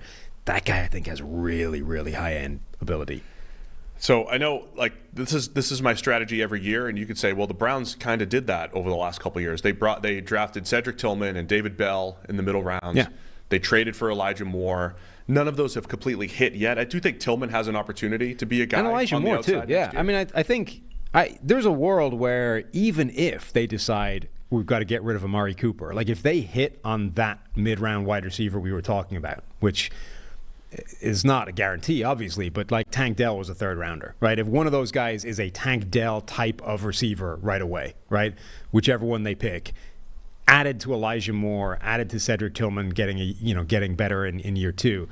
And if they keep David Njoku around, that's still a really good receiving core, even if you have to get rid of Amari Cooper. And if you keep him, it's insane. Yeah. So again, the Browns have to. I would also, keep trading down and adding volume draft picks when you think about the Watson cap situation, but also some of their young. Denzel Ward's already getting paid at corner. Martin Emerson Jr. and Greg Newsome. Yeah, they're going to have to get paid at some point. They're a team where you look at it and you're like, okay, they're already getting squeezed in terms of decisions, and I can see the ones on the horizon coming. Right. It's like, God, we're going to have to make some really rough calls. It's a good problem to have, man. Ish. Right. It would be a better problem to have if your quarterback wasn't bad right now. The one other thing to keep an eye on, too, again, they've had a really good offensive line. I think our grades are right. I mean, Jedrick Wills has not developed as a former first-round left tackle. That's been the one weakness. I would immediately on their line. DeJuan Jones should be starting for them, whether it's right or left tackle. They need to find a way of getting him in the starting lineup, and if that's benching and or getting rid of Jedrick Wills, cool. The problem is Jack Conklin and DeJuan Jones have both been right tackles over the last several years. And Conklin is probably on his last year there, so but the chat's asking about trading Conklin. It's not the best move from a cap standpoint yet, but again, if you're trying to think about next year's cap situation and everything, it might be in play, especially if you have DeJuan Jones who could step in. Yeah, it would just, given what we saw from DeJuan Jones, it would be brutal to waste a year of his putting him back on the bench just because, Jack Conklin comes back and you can't get rid of him yet. All right, we talked about a lot of stuff they fixed. Sure. Cleveland. All right. Cleveland Browns. Other than the deal that they can't get away from. But, man, if the dude stays healthy, maybe it could be okay. And or becomes good. And he plays like he did 4 years ago. Yeah. All right. Pittsburgh Steelers. What do we do in Pittsburgh here? The rumors coming out of Pittsburgh is that they have their starting quarterback on the roster. On the roster? I was on Pittsburgh radio last week with our friends, Pony and Muller. And Pony presented, he said, I'm going to give you a list of quarterback options. And in my head, I'm thinking, all right, you got 2 or 3 options here. He listed 7 scenarios. 7. All in a row. Okay. I don't remember all of them. Right. But it was some combination of it's Kenny Pickett plus Mason Rudolph, it's Ryan Tannehill in free agency, to pair with Arthur Smith again. Right. It's trade for Justin Fields. Yeah. It's draft a Bo Nix or a Michael Penix at 20 in the first round. It's some combination. There were 2 others. Call Big Ben from retirement. That wasn't one of them. They were. But those are the options Pittsburgh's looking at. They were rumored to be a potential trade partner for Russell Wilson. Russell Wilson, Mac Jones, any quarterback who's not going to be with their 2023 team has been rumored to go to Pittsburgh. And it's like, man, I like playing GM. GM's fun, man. But I don't want to be the GM when these are my options. Man, this is challenging, figuring out the quarterback position. I think I landed on the unknown box of Michael Penix and Bo Nix, right? Draft somebody. The same way I said, sure, draft Kenny Pickett 2 years ago. But if 2 years from now, he's not the guy, move on and draft the next guy. So we're here. Maybe Kenny Pickett's not the guy, draft the next one. So, Sam, what the heck are we going to do at quarterback here in Pittsburgh? Yeah. I don't love any of those options, to be honest. Take a different job. Take a different job. GM job. Hold out for a different job. Yeah. I don't know. I mean, I guess given I don't know that you can love anything that we've seen from Kenny Pickett, Mason Rudolph. They already cut Trubisky. I feel like anything else is probably the way to go. The Mason Rudolph thing is fascinating because the offense for 2 games did look much better, and they scored 30. Yeah, but like Rudolph, if you're objectively watching the game, yeah, you can't say, well, Mason Rudolph's 5-yard slant that George Pickens took 86 yards to the house, it was all Mason. Rudolph provided the context that the Giants got with Tyrod Taylor and Cutlets last year, right? It's like neither of those guys is good. It's just that they showed you how bad it was with the first guy in charge. You know what I mean? At the same time, just to yeah. But at the same time, the previous year, the Giants had a good offense with Daniel Jones. Right, but my point being, sometimes you get players like that where they come in and it's better than what's there before, but it's not the answer. It's just like it just shows you how bad it's gotten with what was starting before that. So you don't come out of that Giant season and go, oh, maybe Tyrod Taylor's the answer. Maybe we can put him back in and that we can go, like, he showed some good stuff. No, you're like, we know Tyrod Taylor's a backup. We just got to see how bad it had gotten with Daniel Jones a starter. The same thing I think is true in Pittsburgh. You're not saying that Mason Rudolph is the future. You're just like, this shows you how bad Kenny Pickett was playing because Rudolph's able to come in as like QB3 and still make it look better. That means we need a new quarterback, even though the guy's a first-round pick. The one thing that keeps me somewhat intrigued by Kenny Pickett is the first year outside of Matt Canada's system, right? Even when there's a mid-season offensive coordinator change, we talked about it at the time, like it's still the same system, it's the same install. You don't have the whole offseason. And for all the jokes around Arthur Smith and doesn't use his playmakers and whatever he did in Atlanta, he did get the Atlanta job because of what he did rejuvenating Ryan Tannehill in his career, which is why Ryan Tannehill's name's being brought up. Yeah. But Tannehill's, he's done at this point. My concern with Tannehill is the physical decline as he gets into his mid to late 30s. That used to be a time where quarterbacks declined before Tom Brady and Drew Brees and Aaron Rodgers started defying those things. But you're actually seeing that from Tannehill. So that would be my concern rolling with him. An Arthur Smith offense does become very intriguing with either Russell Wilson or Justin Fields running it, to be honest. Now, it's not great. You're not excited by any combination of options available to Pittsburgh at quarterback. But if you were presenting that abstract to me, Russell Wilson in an Arthur Smith offense with those Pittsburgh playmakers, and or Justin Fields in an Arthur Smith offense with those Pittsburgh playmakers, I'm at least willing to hear more, you know? I'm intrigued in a way that I'm not when the answer is Mason Rudolph or Kenny Pickett. I will remain intrigued by Fields, and this is just the nature of the NFL, right? Like, the Bears are going to move on from Justin Fields. Teams are going to the Titans they moved on from Ryan Tannehill, but that's someone else's treasure because their quarterback situation is that bad. I'm intrigued enough by Fields, but maybe not for like a second-round pick or anything like that. I mean, if it's like, hey, I'll throw you a third or a fourth to have a chance to see if Fields in year 4 with a new voice, with a new system, and building around his legs and hoping that he develops as a passer. If that's the investment, I'm willing to take maybe that option if I'm Pittsburgh. I don't want to give up anything beyond that from a draft capital standpoint, though. No, probably not. I mean, it does depend on what the price tag is, but at least conceptually, Justin Fields within that offense, I think, makes a lot of sense. Like, a lot of play action, a lot of movement for the quarterback, relying on his athleticism, and giving him big play potential without having him be, the most efficient passer in the world. Is that where we're going to go? I mean, like I said, I'm intrigued. You sell me that, I'm willing to listen. Steelers pick at 20, and the thing we'll mention for the next 2 months, picking a center at 20. Sounds really intriguing for Pittsburgh. But you got to make sure that you feel good about the quarterback ahead of that before you get there. I think the thing that makes Pittsburgh difficult to peg here, we thought that their offseason was fantastic last year, right? I do think the on-paper players that they've added, the way they drafted last year, the people that they brought in, there's a lot of good. There's a lot to like there. But either the quarterback's not very good in Pickett, or Matt Canada was not very good, and you didn't get to see any of that. So there is this world where Arthur Smith comes in and uses the George Pickens and Deontay Johnsons and Darnell Washingtons and Pat Freiermuths of the world, and then the two-headed monster of Najee Harris and Jalen Warren, which they had spurts. Like, Warren was outstanding for much of the season. Najee had spurts.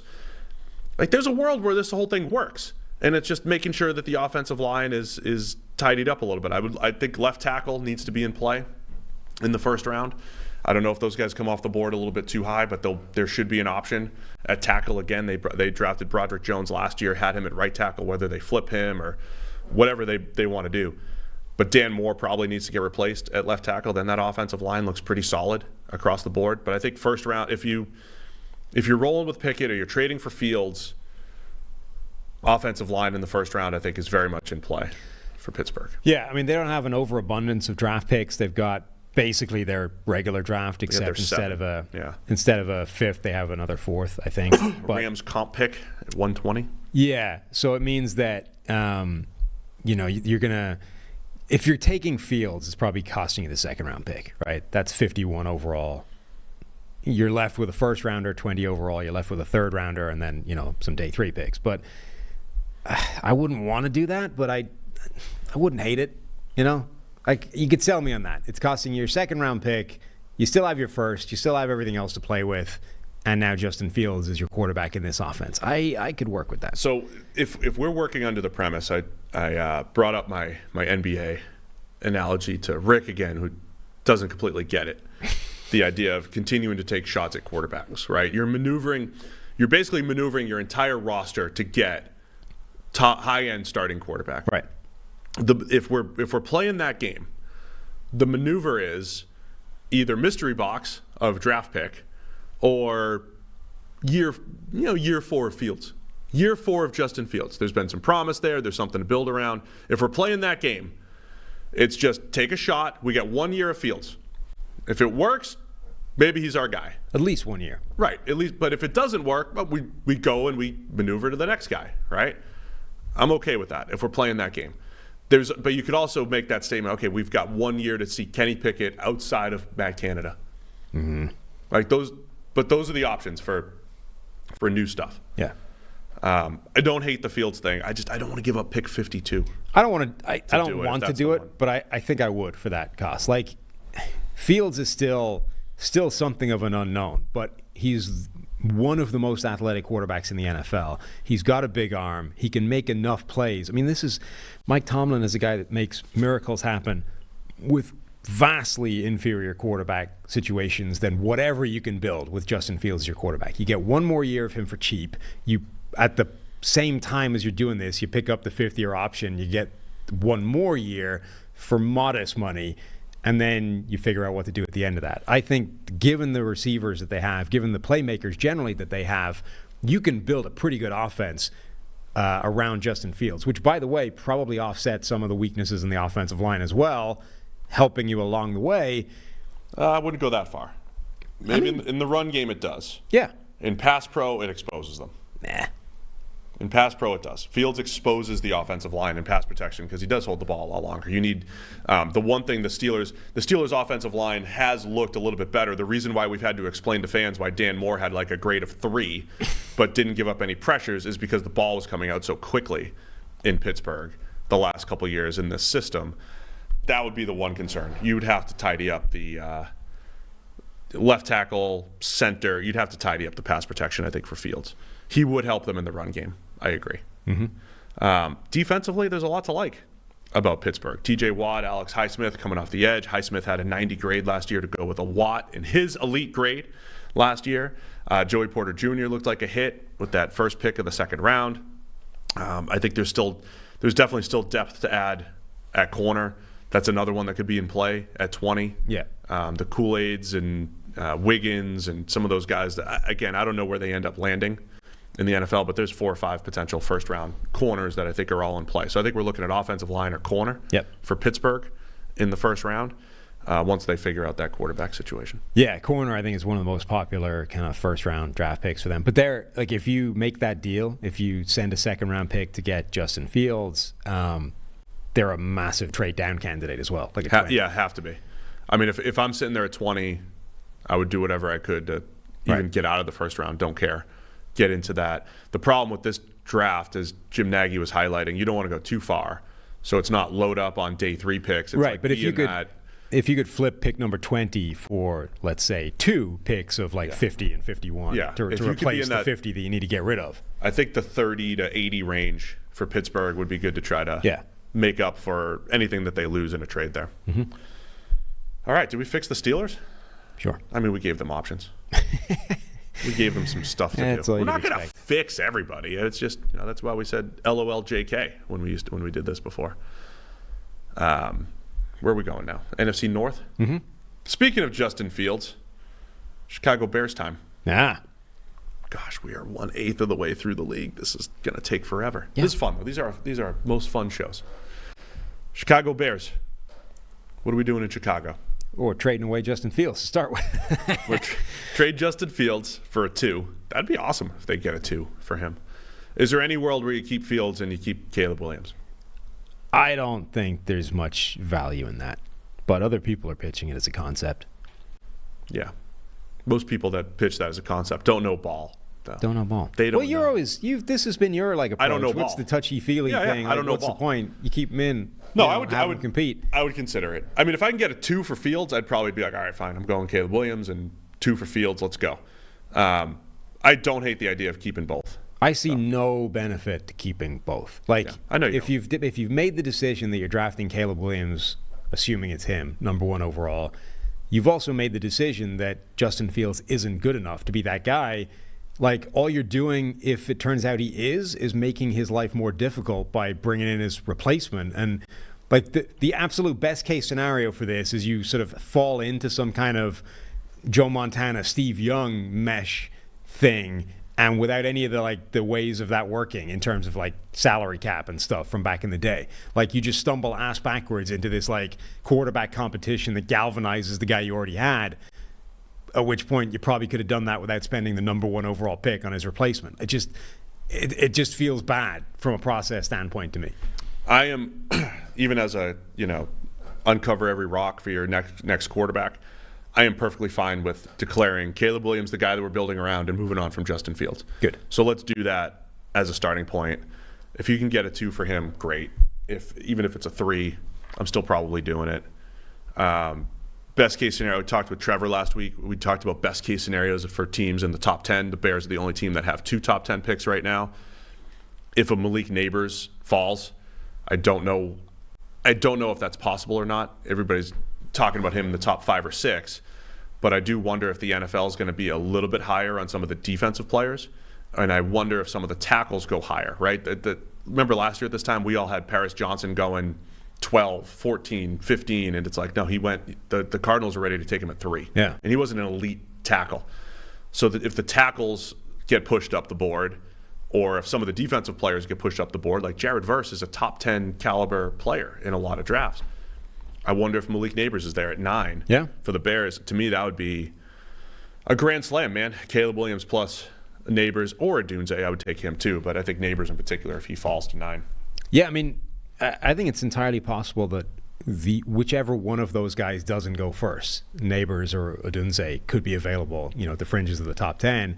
And depending on how you view those 2 guys, you would think that if you're a fan of the one that slides, that will seem an absolute bargain. Like Odunze, I think, could be the number 1 receiver in most draft classes.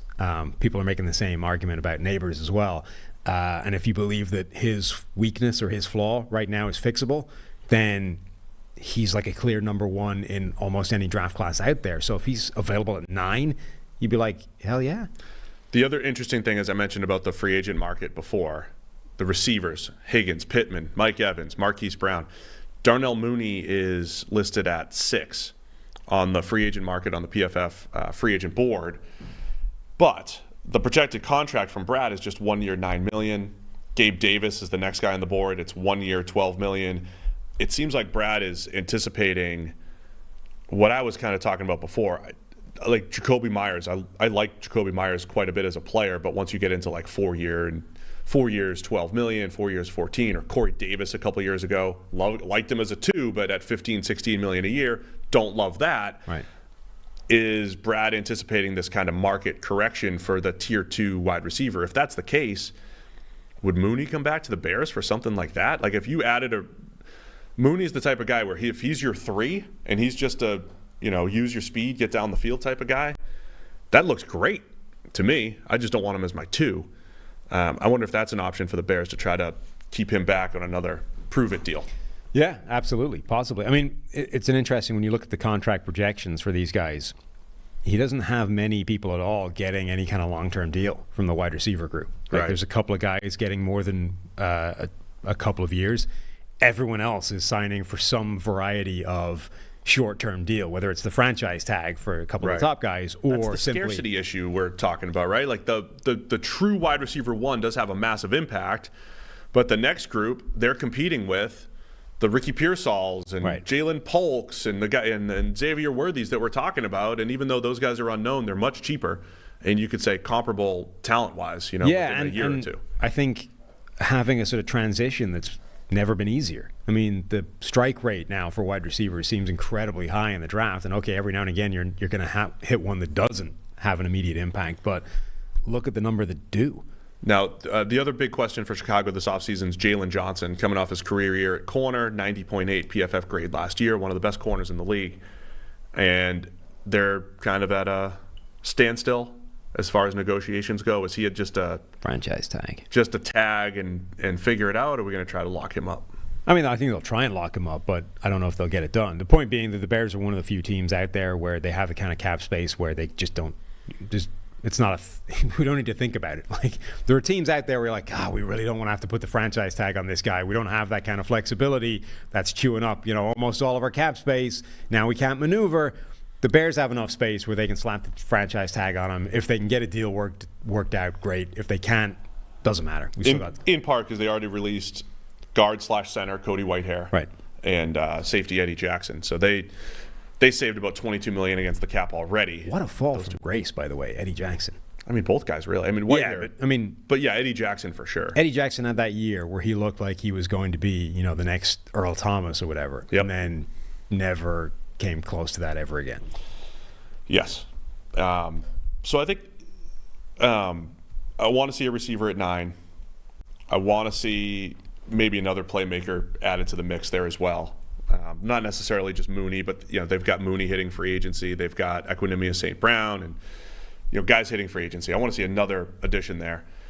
Jalen Johnson, we tag and bring him back. And then, as we've said for a couple of years now, the Bears rebuild has hit the point where they need to attack with enthusiasm unknown to mankind. The defensive line. That's the Jim Harbaugh line. I'm going to attack the day with enthusiasm unknown to mankind. Okay. That needs to be this offseason when it comes to the Bears and the defensive line. Last year they spent 2 draft picks on Gervon Dexter, Zach Pickens. Don't think that means anything as far as there's still a lot more work to do up front. They traded for Montez Sweat. There goes their second-round pick, but they at least have him locked up. Defensive line needs to be probably the biggest focus once we get past those 2 top 10 draft picks. Yeah, and it will be interesting to see what whether they do lean in free agency with some of the money that they have. We said it's a really good group of sort of capable impact level veteran free agents, or whether they're like, we're rebuilding still, we're resetting the clock again at quarterback, so we're almost sort of pushing into the future even more, this rebuild project. Do we just keep going young players and youth and draft rather than actually bringing in some established veterans? Bryce Huff will give to everybody. Mr. Pass Rush win rate, right? Yeah. Unbelievable, pure pass rusher coming from the Jets. Danielle Hunter on the market. They just made their big splash move at edge rusher, right? On our free agent board, you've got Josh Allen, the edge from the Jags. I think the Jags are going to do what they can to keep him home. Right.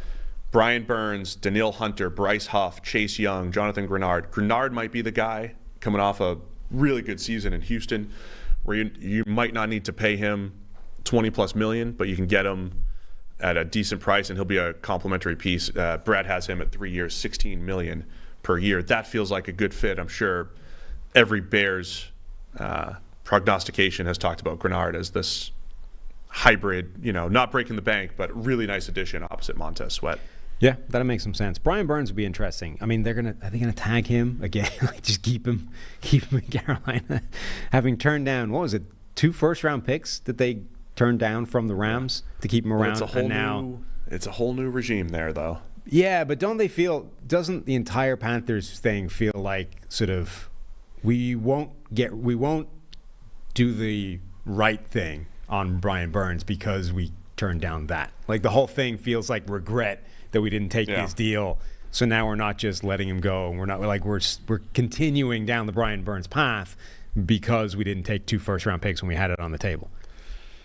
Yeah, I mean, I don't know what they end up doing there. It feels like a lot of the Panthers' moves, like before they traded Christian McCaffrey, was like, let's just keep some star power. Huff is the perfect move, though. Like, he's a guy that will be 26 next season, who's been one of the best situational pass rushers in the NFL, who last year showed that he can scale that up into a much more of a full-time workload. And even if last year represents his ceiling and as sort of the optimum role and distribution that you can use him for, when you have a Montez Sweat and then add another player in the draft, that's perfect. Like, even if he's that and nothing else. And there's still the chance that he could be more than that, with an even bigger role. Yeah, I think for the Bears, does this offseason look? I mean, then you have the interior defensive line, again, is still an issue. They spent the 2 picks last year. They got a nice year out of Andrew Billings, but interior, the defensive line also needs help. I wonder if this offseason looks a little bit like what the Browns did last year. The Browns went into last offseason with just Myles Garrett. They had been stitching it together for a couple seasons, and then they added the guys we mentioned earlier in the show a while ago, Dalvin Tomlinson and Zadarius Smith and Obo Okoronkwo. One high-priced big guy. Are they in the mix for Justin Madubuike from the Ravens? Are they in the mix for Christian Wilkins from the Dolphins, the one first-rounder from 2019 on the line, D-line, that hasn't been locked up long-term? I think there's one big splash play in there, plus a Grenard or a Huff, plus the bargain basement. I mean, I think there's 3, 4, 5 additions that are needed on that defensive line in Chicago to really compete here. Yeah, I suspect Wilkins gets franchise tagged. Grover Stewart would be a really interesting one. He's been a ridiculously productive player for the Colts in the interior. Yep. He's a little older, so I'm not sure he fits necessarily a kind of longer-term outlook and strategy. I think you want to mix, though, because I think the Bears can compete. I think they can compete right away, but you also really want to be competing 2 years from now. The one name that keeps jumping out, though, from the interior defensive line free agent group that I'm going to come back to time and time again this offseason is Javon Kinlaw, former first-round pick, who was terrible for the first few years of his career. Terrible and injured, and terribly injured. Yeah. And then last season we sort of saw, actually, look, he can make an impact now, once he's a bit more healthy. Now, really good defensive line around him in a way that isn't going to be the case in Chicago, but you at least saw for the first time in his NFL career, hey, look, he can actually make an impact. Showed some flashes, right, for sure. He's only 26 years old. Like, he does fit that idea of, in 3 years, what could this group look like? He could be part of that in 3 years. I thought you were going to say Maurice Hurst. No. Currently at number 95 on our board. I think when it comes to defensive line, Bears can get some of those one or two of the high-end guys. Like, they can afford all this. One or two of the high-end guys, plus go into the 90s and the 100s. Right. On our free agent board, the Mike Danas of the world and the Shelby Harrises of the world, the Maurice Hursts of the world. A lot of the guys at the Browns do what the Browns did last offseason and reshape that defensive line in Chicago. I think they're fixed with Caleb Williams and Malik Neighbors, potentially. Yep. At the front. All right, let's go Detroit Lions. How are we doing on time? Horrible. Great. Really terrible. We're giving every team their love. The Lions, remember, we've talked a lot about their 3-year rebuild, and they spent their time in the trenches and then worked their way out a little bit more to the perimeter, hit on so many draft picks over the last couple of years. Amon-Ra St. Brown in the 4th round, like, he accelerated their receiver rebuild because they had nobody, right? Remember, they were just signing DJ Chark for 1-year deals, and like that's how they were doing it. Now this Detroit roster in a much better spot, man. And a lot of what they're anticipating is like, hey, when and how much are we going to pay Penei Sewell, and make sure we've got enough money for Aiden Hutchinson in a couple of years, right? Those are the types of decisions they're making right now in Detroit.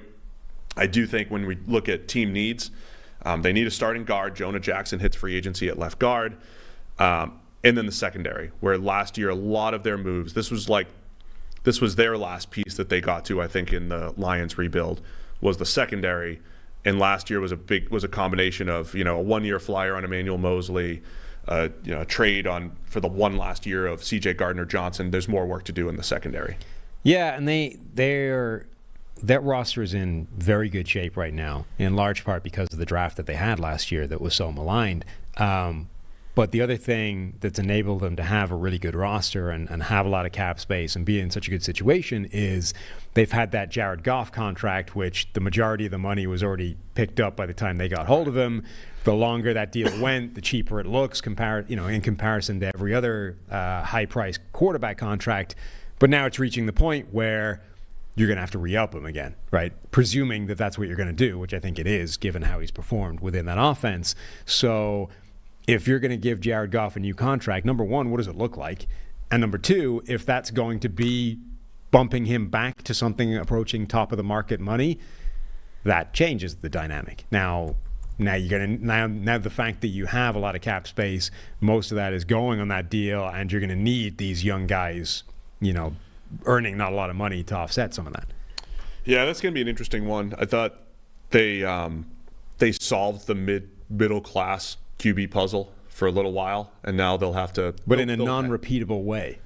Right. It only works for a couple of years. Right. And they got a lot out of it, man. Yeah. They almost got a Super Bowl appearance out of it. They got continued improvement, not only from Goff, but from the rest of the roster, right? I mean, when they first traded for him, it was almost like you go be a facilitator for these young players that we're going to bring in who are eventually going to be the core of the Lions, and you're not going to be a part of it, right? I mean, they may not have thought about that, but I think a lot of people around the league saw that. Goff was a throw-in. Yeah. So they got a ton out of him already. So now, where do the Lions go from a team-building standpoint? I do think just every single week when we talked about the Lions, we said, okay, pass rusher opposite Aiden Hutchinson, in part because there were injuries and, James Houston was hurt all season and he'll be back. But I do think defensive line can definitely use some depth or an impact player at edge, and I think the secondary needs to be addressed. I think people are rewriting history a little bit when it comes to that Jared Goff trade/contract. Like, Brad Holmes being on the other side of the deal and having been part of sort of acquiring Goff in the first place, it was absolutely part of the equation. And if Brad Holmes had been like, this guy stinks, I hate him, it's probably not happening that way, right? But nobody believed Brad Holmes when he said we believe in Jared Goff, he's our guy. Nobody actually believed him. But also, I don't know that he believed that when he said it out loud, right? I don't think that was necessarily a reflection of his honest opinion, because if it was, the deal would not have looked the way it looked, right? That trade happened. The trade is the value that it was because Goff was seen as a drag, not like a boost. They weren't like, hey, we're getting a quarterback in exchange for this guy and all this other stuff. Like, Goff was seen as a negative on that side of the trade overall in the structure of the deal. Now, a negative that had a chance to turn out well for them in that, hey, what if he does bounce back a little bit and we can go with him as a starting quarterback for a couple of years, and then the deal, as it has transpired, doesn't look that bad, and we're not, and absolutely, like a deal with upside. But it was a negative. Like, they weren't looking at this going, we are stealing Jared Goff from them as part of this deal to get rid of Matthew Stafford and get, trade. Like, let's not, just because he said out loud, I love Jared Goff, I have total faith in him, does not mean that they believe from the very outset that they were like robbing the Rams blind in this trade. It's just worked out really well for them. All that said, defensive side of the ball here for Detroit? Yeah, I mean, was it last year or the year before where we kind of looked at this group and you started reading off the list of like really young, talented pass rushers, and it's like they've got both Aquaras, Josh Pascal, Levi Onwuzurike, like all these guys they brought in. Almost none of them have panned out. Like Aiden Hutchinson was obviously the one really big hit. Alim McNeil has been good as well, and then they got the sort of bonus, the added impact of the situational rusher who was injured all last year. James Houston. Yes, James Houston. Mentioned earlier. So those kind of three guys have formed something of a core, but all of the other guys that we listed out have basically done nothing, and they need to be replaced, or at least, change for other guys that could come in and make an impact. Are they in the market for your 3-down Jonathan Grenard, Danielle Hunter? There were rumors about, Lions fans were asking, will Kwesi and the Vikings trade Hunter in the middle of the season to their division rival because they've made trades before? Is Danielle Hunter a really good fit here to pair with Aiden Hutchinson? And they're in this fascinating world now where, NFC Championship game, had it won before letting it slip away? Like, how do they treat that? One of the biggest offseason dynamics facing every NFL team is how did they view themselves right now based off the most recent evidence, which is how the last season just went. The Giants last year were a great example of a team getting that wrong badly, right? They just completely misevaluated where they were as a franchise, and I think that led them to do some mistakes, to do some bad things last season when it came to these types of decisions. So you're the Lions.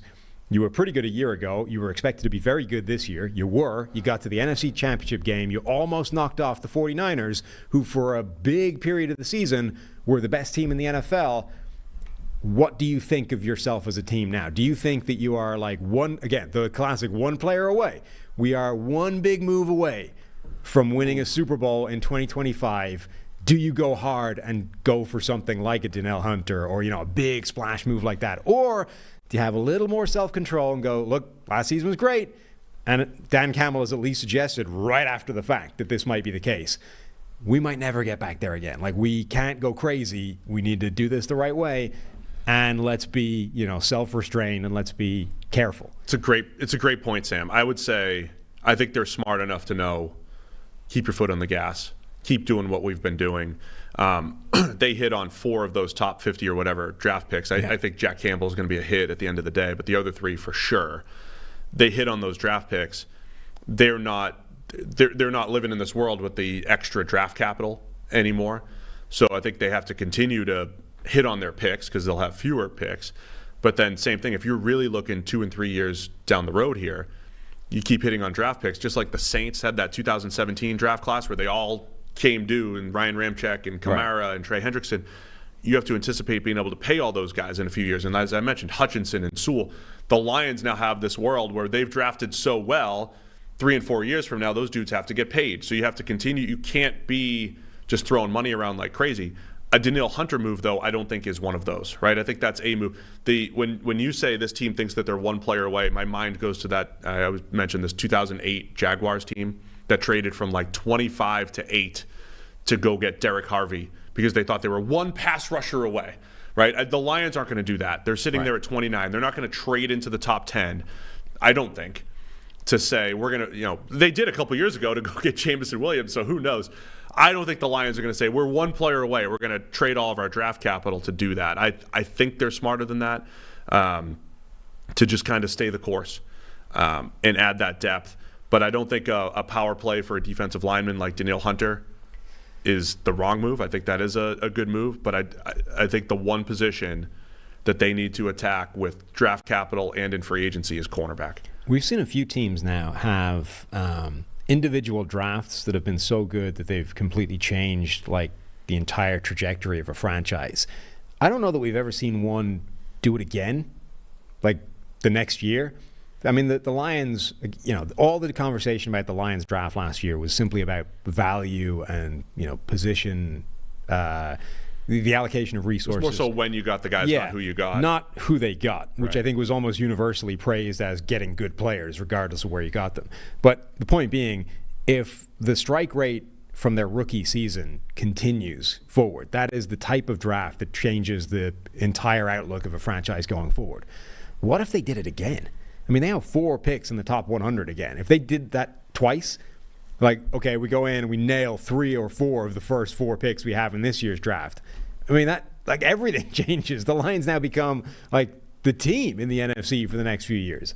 They have a chance to become a powerhouse. And the other part of it is they can't say we're one player away because, I mean, the Packers could be better than them next year. The way the Packers were trending and the way Jordan Love started playing and all the youth that Green Bay has, you can't look around that division and say we're the top dogs by far. Mm-hmm. Green Bay's on their heels. Minnesota's still going to be a good, solid team, assuming that they have a starting quarterback. And Chicago's about to get Caleb Williams into the building with another top 10 pick with him. I mean, it's going to be pretty heated in the NFC North, I think, in the coming years. Yeah. From a cornerback situation, the free agent list, there's some older players like Stephon Gilmore on there. There's guys like Adoree Jackson, who I'm always a big fan of Adoree Jackson if you get him at the right price. But he's coming off a poor year, but he's had a good career previously. Brad's projected contract in Adoree is 1 year, $7 million. That's what the Lions did last year, right? We throw the $6 million at Emmanuel Mosley. We take chances on Cameron Sutton, who struggled last year and didn't play up to what he had done previously. But I wonder if Adoree Jackson is like that James Bradbury-ish reclamation project that you bring in if you can get him at the right price. I think that could be a good move for Detroit. And again, I think in the draft, I mean, I wouldn't hate if they doubled up at corner with 2 out of those top 100 picks. But one of the areas, given the cap space and the money and the position that they are, like they could be a team to go not one player away, but if we're going to make one big investment, what about a guy like L'Jarius Sneed?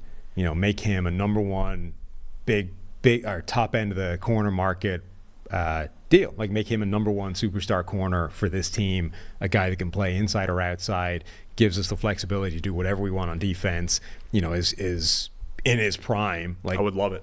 That's the kind of move where it would be a big splash play for a team that's already good, but it wouldn't be crazy. Like it wouldn't be flittering resources away. It would be putting it in the right place. I'm good with one big splash move at corner, like a Sneed, or at edge, like a Danielle Hunter. I'm good with one of those on that side of the ball for Detroit. And then trust your process otherwise. Again, receiver's always an interesting one. They got a lot out of Josh Reynolds last year.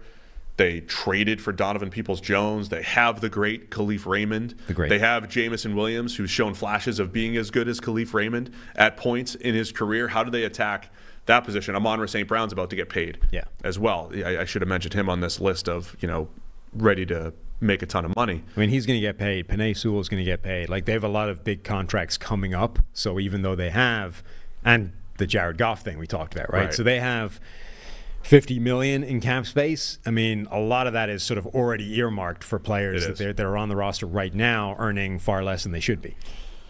All right, did we fix the Lions? Yeah, we didn't do much to them, right? Well, I mean, again, a lot of what they're doing is keeping guys in-house. I think we gave them a power move either at corner or at edge. They're going to grab one of those guys. And then I do want to see what they do at receiver. I want to see more. If you're going to maximize Jared Goff, I think you just continue to keep those playmakers there. Give Ben Johnson what's needed.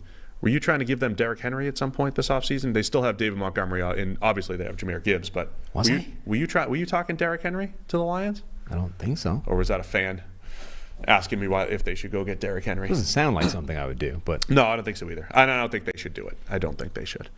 But I'd like to see another receiver in the mix here. But they've built depth. Remember last year they had like 6 linebackers competing. I mean, really, legitimately, like 4 linebackers competing for 2 spots. I think they need that type of competition at corner this offseason between draft capital and free agency. So that's my suggestion. Nice. We got 2 more teams left. That's it. Who's next? Green Bay. The Green Bay Packers. They're young. They're ascending. They're good. That's it. Stay young. The Packers have, I don't know if intentionally or otherwise, but they've done your strategy of let's just draft 1 million times and every year and see how it's going to work out. Yeah. They have 11 draft picks, I think, this year. 1, 2, 3, 4.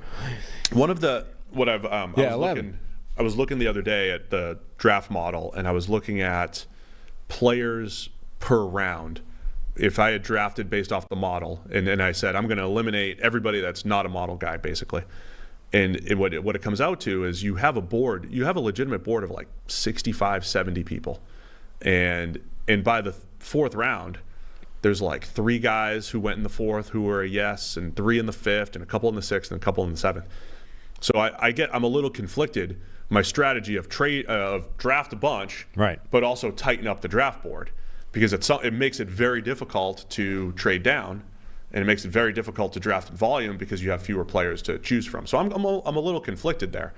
Either strategy, though, I think is beneficial. The Packers not only drafting in volume, but drafting the same position over and over again for like, hey, we'll solve this position with somebody. But it's probably also how you end up drafting like the Patriots. Like if you were given total control of a team to run, your draft would end up looking like that, where you're like in the 3rd round, they're drafting with better players. Yeah, but in the 3rd round, they're drafting some rando that nobody else has ever heard of because he pops off with a 98 in the model, and everyone's like, "What the hell is Bill Belichick doing over there?" It's just they're running that. That's what they're doing. That's what I'm doing. It's just a different it's a different set of parameters than everybody else. They have a different way of getting to right. their 75 than I do. Exactly, but theoretically, it's kind of the same idea, right? But Mr. Kraft, you should use my way of getting to 75 players. But the Packers are now in this incredibly good position where, okay, they don't have a ton of cap space, but guys like David Bakhtiari are earning a ton of money that they've already shown they can live without him. They could move on from him immediately. Outside of that, I mean, Jordan Love playing incredibly is going to get paid at the end of this year. Everybody else on offense earning nothing because they're all like rookies or rookie deal type moves, and then they don't need to spend, and then there's a ton of draft picks coming up. They got 10 or 11 draft picks, 5 of which are in the first 3 rounds in the top 100. This is an incredible spot for them to be in. Yeah, I mean the other part too is we've mentioned this on the opposite end with a team like Belichick or in New England, where he was so bad at drafting receivers. Do you ever look at that as a weakness and just say, okay, I'm just not going to do it anymore. I don't have a good track record, therefore I need to go to free agency or whatever. Right. Green Bay now has this track record of drafting and developing receivers, drafting and developing offensive linemen. It's not every position across the board, but it's a multi-decade system in Green Bay of draft and develop and don't break the bank in free agency, and they've done a really good job of fostering that environment, which is why I think this season, look, we predicted it before the year. We said maybe a year from now Green Bay is even better than they are, and I think by Thanksgiving, they started to show the signs of what 2024 might look like. They win a playoff game. They almost beat San Francisco to go to the NFC Championship. So, yeah, they're in a really good spot right now. Almost their entire offseason should be defense. Like, I would barely touch the offense. I think maybe there's a world where you move on from David Bakhtiari. You always need to at least continue to tinker and turn over the offensive line because there's going to be guys that leave every single year. So, John Runyon, a guard, is on his way out. You might lose Josh Nijman. Like, there's going to be turnover there. So you're never, I don't think, in a position where you can just say we're not touching the offensive line for an offseason. But above and beyond the usual annual turnover on the offensive line and therefore the replenishing of bodies, everything I did this offseason, if I'm Green Bay, would be on defense. So they have this history of doubling up at positions. I like to go back and read what that looked like, because I think, to your point, are they doubling up in the secondary this offseason? They've got both starting safety. They got three out of their top four safeties hitting free agency. I think a lot of people are mocking corners, even though they have Jair Alexander and Eric Stokes under contract, plus a couple late rounders that did pretty well last year. But is corner another position where they'd want to future-proof that? Definitely. But they doubled up at corner in 2015, technically, Demarius Randall and Quentin Rollins. Mm-hmm. Randall back and forth between safety and corner. They doubled up in the secondary in 17, Kevin King and Josh Jones, corner and safety. They doubled up at corner again in 2018, Jair Alexander and Josh Jackson out of Iowa. Then they tripled up at receiver in rounds 4 through 6. Jamon Moore, Marquez Valdez-Scantling, and Equinemius St. Brown. And you could say MVS was the guy that they hit. Like, they doubled up at multiple positions in that draft. Last year, of course, at receiver. And tight end. So this is their history. They doubled up a receiver in 2022, Christian Watson and Romeo Doubs, and then Samori Toure. So 2 straight years they doubled up at receiver. Yeah. Last year, as you mentioned, tight end as well. So where are they doubling up this year? I think secondary as a whole. Yeah, they're entire secondary, maybe both, like corner and safety, double up and hammering those. I mean, Eric Stokes was another one of those players that weirdly dropped off badly after a really impressive rookie season. Jair Alexander is great, but number one, he's getting paid a ton of money, and number two, he's kind of a loose cannon, apparently, given what happened last year with calling his own coin toss and that kind of thing. So at the minimum, I think you would say he's a more vulnerable, highly paid number one corner than most number one highly paid corners would be on a given roster. So, yeah, like hammer corner this year. So we keep talking about the first-round corners and who might be available there.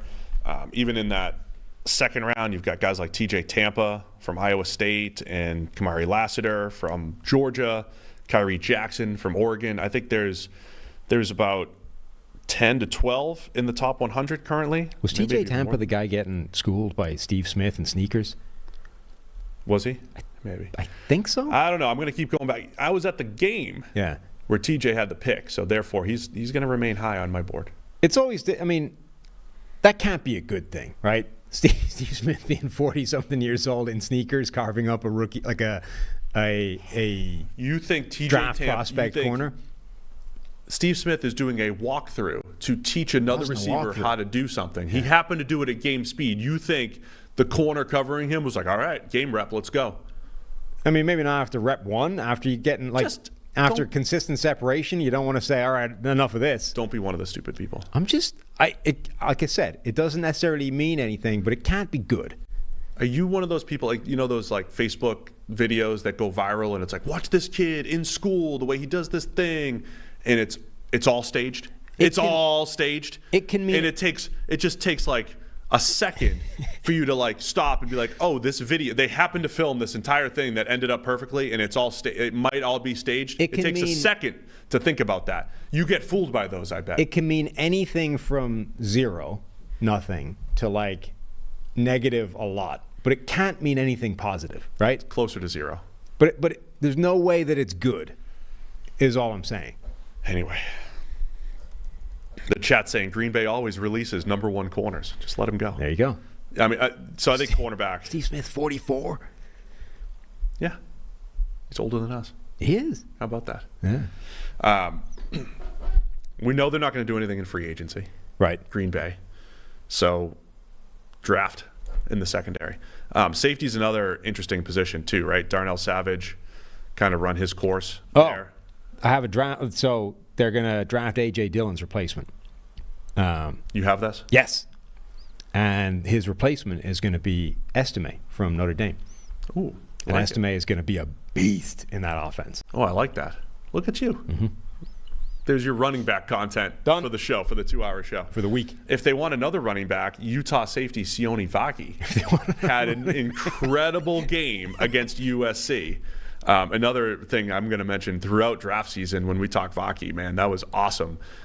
In this He world, got given reps, right? Like during, where was he? The Shrine game? the Senior Bowl. Senior Yeah. Bowl. He had a day, at least one day where he was playing running Is back. this going to happen? Because I wanted Miles Jack to play running back and it never happened. I sure hope so. I mean, it is tough enough to play in the NFL, but I think like receiver and corner are so nuanced when it comes to technique, and you know how bad it is if you're a quarterback and the route's not run to the exact depth Right. and everything. That could cause an interception. But if we're talking about a guy just like taking some reps at running back But it's also to like, add value to the team, I think there's something there. Yeah. I mean, I don't know how that works if you have a guy that can do both. And you're like, hey, do you want a package on offense? Sure. But like, from his point of view, if you have an option of playing either running back or DB in the NFL, given the way the NFL landscape is right now, like you don't want to play running back. That's the last thing you want to do. Now, if it's a way of getting on a roster and contributing and maybe sticking in a way that you wouldn't have otherwise, sure. But if the option available to him is, do you want to play DB or running back, nobody's going to say yes to running back. But that stuff only applies if you're like a first-round caliber player, because you're only talking about the high-end contracts at the top of the market that are not there anymore. But also, But yeah, you'd want to choose safety because it's easier to make a roster, and you could, there's more depth needed there, so you have more job opportunity there. right. And he's even like, if you stick briefly, you can get a solid, reasonable contract for a while at DB. Whereas if you could be Philip Lindsay, whereas you could come into the NFL, be like a Pro Bowler, and still get no money. Yeah, I mean, it's not a great position right now. You mentioned all the Packers picks. Their first one's at 25. They also have pick 41 from the Jets. So they've got 3 in the top 60, 5 in the top 100. If 3 of those picks end up becoming corners and safeties, the safety draft class got aided by underclassmen Kalen Bullock from USC, Cameron Kinchins from Miami, Javon Bullard from Georgia. I think all those guys are in play. Not that you'd want to draft needs, but I think the need and value is going to match up pretty well right there for the Packers. Defensive line as well. Probably need more depth. I feel like the Packers were back and forth between they'd have some pretty good games against the run and some disastrous games against the run. Devontae Wyatt, former first-round pick, maybe hasn't developed the way they would like. Kenny Clark getting a little bit older over there as well. So I think getting that defensive line, adding depth there as well, I think is going to be huge. Yep. Hammer the defense. Just defense across the board. Yep. All right, then. Is there anything else for Green Bay? They're a weird team because we're not slotting free agents in for them because they're not going to do it, right? Yeah. They're very rarely. I mean, not that they never sign any free agents, but they're rarely going to sign a free agent. They do have a starting spot at guard with John Runyon hitting free agency. I think O-line depth always for them as well. But continue to draft and get the next Zach Tom, who's the next David Bakhtiari. Right. I don't know that we talked about this when it happened, but another reason the defense is so important for them this offseason is obviously they changed defensive coordinator. They went away from Joe Barry's system that for almost all of the year was a big problem and then came back to bite them right at the worst time in the playoffs. And the guy that they selected to come in and take that job is Jeff Hafley, who doesn't have, like, he's not the next guy from the Vic Fangio tree or whatever. He's got a much more unconventional or at least obscure pathway to this position than that. What do you think what impact does that have on the defense as we're looking at it? I don't know exactly what Hafley's going to run. It is one of the bigger stories in college football right now, though, is Hafley, who had a head coaching job at BC. Granted, he may have been on the hot seat for the next year. Right. But like leaving head coaching jobs to go get coordinator jobs in the NFL or even in college football. Huge story in college. And it's a really interesting move from LaFleur's position, who there had been this run of those guys, the Shanahan coaching tree head coaches going after, Vic Fangio type disciples to pair with and to practice against and all those kinds of things. And that's where Joe Barry came from. And, one potential move in that direction would have been, hey, Brandon Staley is now available as a coordinator. And instead he goes in a completely different direction, like poaches the head coach at the college level to come in and run a defense. Yeah, and Hafley's, he's been with the Browns, he's been with the 49ers, he was co-defensive coordinator at Ohio State and then was at Boston College. Right. There's no pedigree or tree or whatever that he's going to do. I would expect, though, that you might see more man coverage, than what Green Bay was doing. Right. So, again, that's more impetus to go out and get some corners and guys that can cover and, add some depth on the back end. They're also a huge unknown, by the way, as a roster generally, but even on the defensive side, we're sort of focusing more on the offense because, hey, Romeo Doubs, Christian Watson, Jaden Reed, Tucker Kraft, Luke Musgrave, all these young guys that were good already, if they develop with an extra year, you can say the same thing for a lot of the players on defense, like Carl Brooks, who played really well as a rookie, Lucas Van Ness, the first-round pick, who didn't. Carrington Valentine at corner. Thank you. But yeah, a lot of young players on defense that we expect, or theoretically could get better as well. Maybe it's the progression isn't necessarily as linear, but Lucas Van Ness, okay, he was a first-round pick that I wasn't as high on as a lot of people, but if he develops, huge addition. He was already on the roster. Yeah, so I like a lot of what Green Bay is doing. So stay on course in Green Bay. That's 7 teams out of 8 here on the show. Easy. Minnesota Vikings are up next. And the big question going to be on that. At the quarterback position, Danielle Hunter also hits free agency. Kirk Cousins hits free agency, of course. They're trying to work out what's going to happen with Marcus Davenport. Remember last year, Davenport was high on our free agent board. He only gets the 1-year deal from Minnesota. Called it a prove-it deal. Ends up getting hurt again. Did not prove it. Maybe they can get him back on the cheap, but let's start at quarterback. What happens with Minnesota at the QB position? Yeah, this is like we've been kind of calling for this for years, right? They need to finally put a stop date to the Kirk Cousins thing because it's not going to take them where they need to go. They finally did. They were like, all right, no more re-upping of the deals.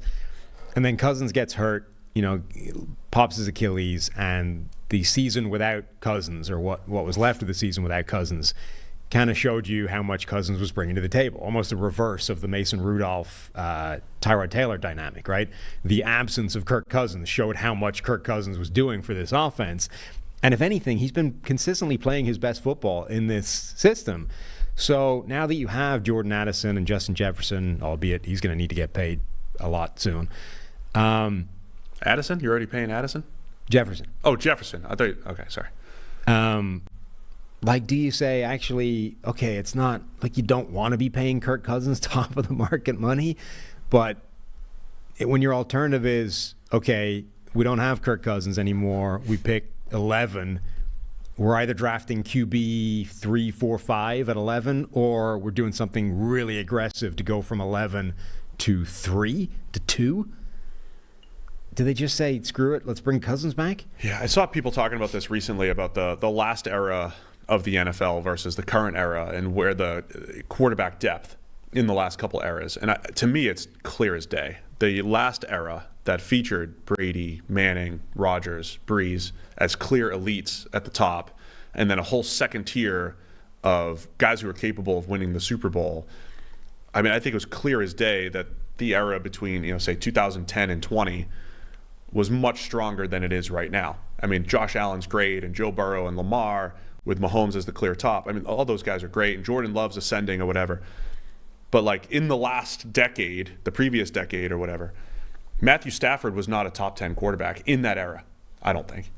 Kirk Cousins was on the outside looking in of top 10 quarterbacks in that era. They were in that era. I mean, now they're top 6 to 8 guys. Right. But Cousins is just taken over from Matt Ryan as the inflection point, right? I get it, but Kirk Cousins still existed in that last era. No, I know. But he's a better player now. Like, he's a better player now than he was early in his career. I mean, you could argue Stafford too, but again, I think those guys weren't. Cam Newton wasn't a top 10 quarterback, in my opinion, in his era. But this is what I think is fascinating about Kirk Cousins, is he's not the player that he was earlier in his career when there was this debate. Like Washington, dillied for 3 or 4 years, giving him these like 1-year franchise tag. Like, but he's always put up really good stats. They just didn't believe that it was sustainable. But they dillied trying to figure out whether he was a good enough starting quarterback or not. The Vikings end up bringing him in, and he's, I think, gotten consistently better throughout his entire career in Minnesota, in part aided because things around him, like Kevin O'Connell comes in, then Justin Jefferson comes on the scene. Like the dynamic around him has changed. But I think he's become a significantly better player throughout his time in Minnesota than he was earlier in his career. It's not. I don't think it's the same conversation every year as it has, as people like to make it seem. It's not just. It's a different conversation every year because Cousins is different. And now it's even more complicated because he's coming off an Achilles at, 35, 36 years old.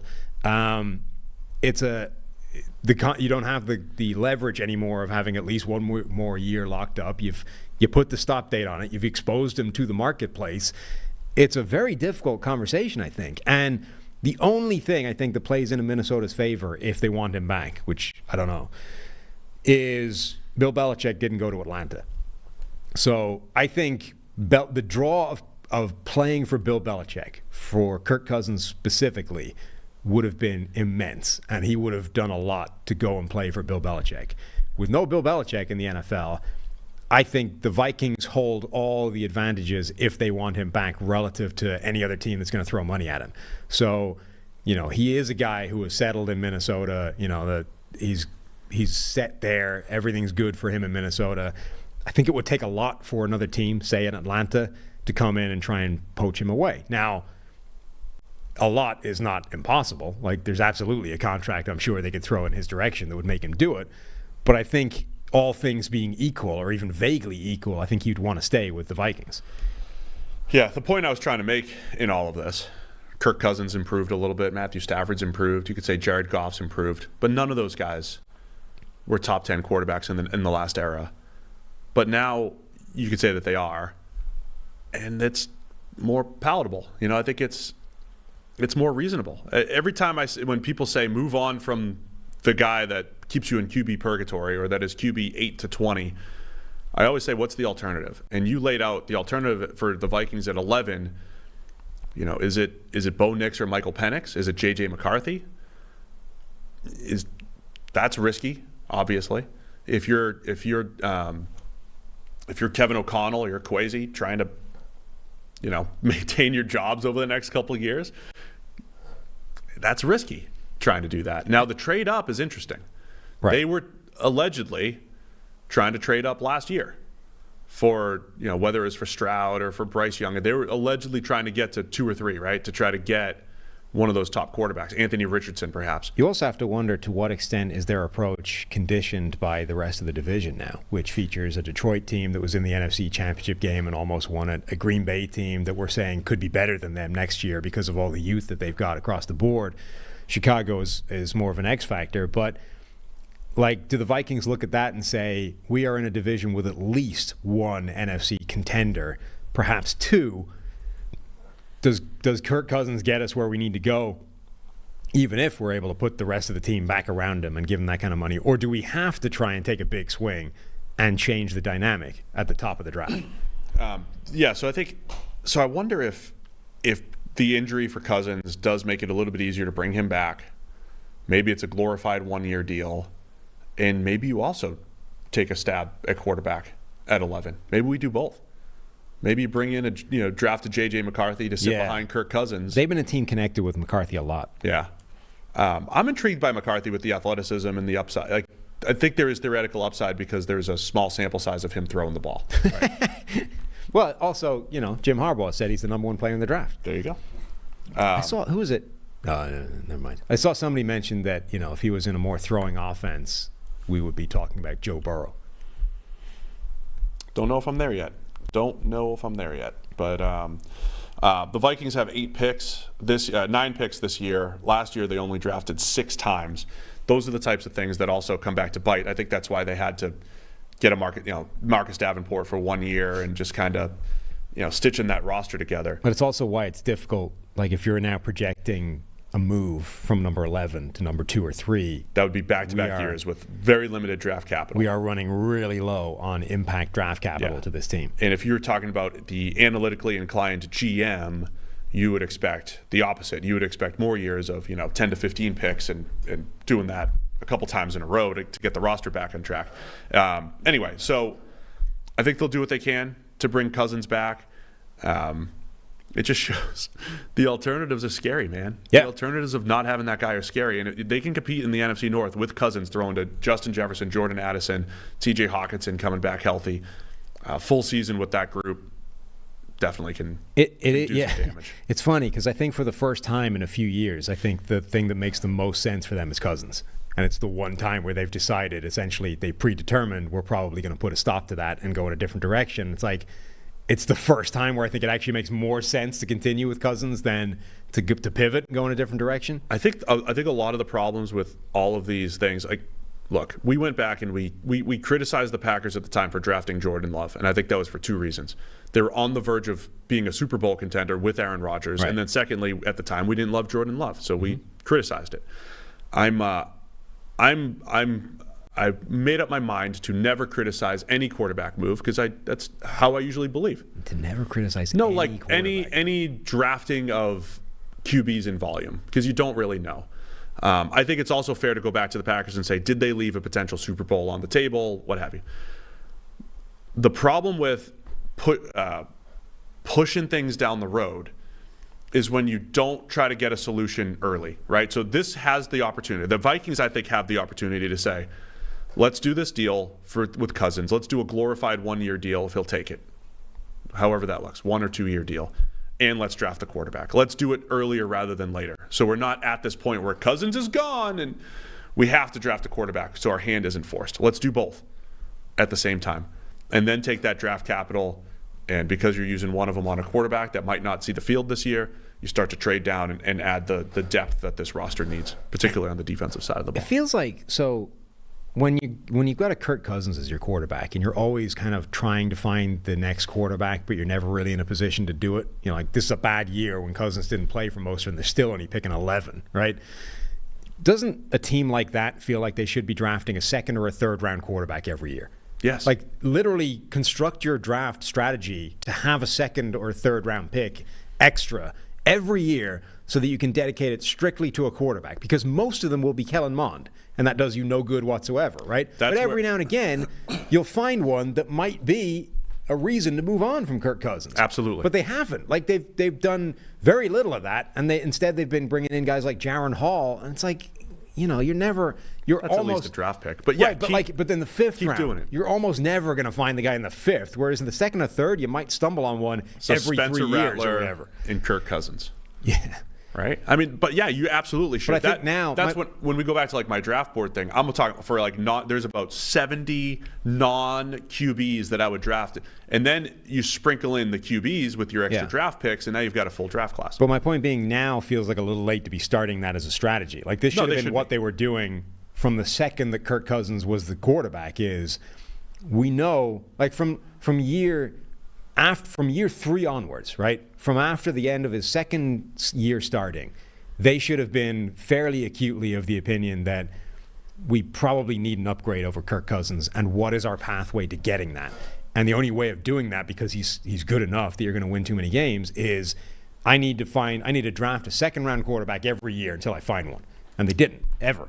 The one last thing, so defensive, the other thing about the Vikings here, you mentioned Justin Jefferson's going to have to get paid.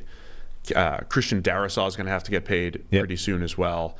Brad has Harrison Smith, the veteran safety, as a potential cut/pay cut, really. On the defensive side of the ball, did they run this extreme blitz-heavy, 3-man rush-heavy scheme from Brian Flores out of necessity and lack of talent? That needs to be attacked, I think, from just a talent standpoint, top to bottom. And what is the evolution of that in year 2? I mean, Brian Flores, I think, had a fairly strong assistant coach of the year candidacy for what he did with that defense, given the lack of talent around him. But late in the year, it did start to get found out a little bit. Teams worked out what was happening. Teams found ways of attacking it. And he sort of ran out of answers. Now, was that just an inevitable product of there's only so much talent here, there's only so many smoke and mirrors to go around, and over 17 games, eventually I run out of smoke and mirrors, right? Can he do it again? Like, is there a second-year evolution of the system, or did he simply run out of smoke and mirrors, and now they're in trouble, without a massive jump forward in terms of defensive personnel? So I think that's a huge question for that defense heading into this year is, look, it still doesn't have a lot of talent. They're losing more. Donnell Hunter, guys like that are scheduled to hit free agency if they don't bring them back. So we either need a massive influx of defensive talent, or the dude operating the smoke and mirrors needs to have a completely new set of smoke and mirrors that can last 17 games again. If the Vikings don't go QB at 11 or trade up or whatever it might be, Jared Verse. I mean, I think edge has been linked to the Vikings early in the draft quite a bit. Latu from UCLA, he's going to be one of our favorites. Jared Verse. To me, those are the top two edges, and I think it's pretty clear that those are the top two guys. Latu's lack of arm length or testing and injury history might come up as an issue, but I think those are the top two guys above Dallas Turner in particular. I think those guys should absolutely be in play at 11 for Minnesota. Yeah, I would have no problem drafting Latu at 11. It will be, if they did it, I think a lot of people would scream reach, but I think that would be a great pick. I don't know.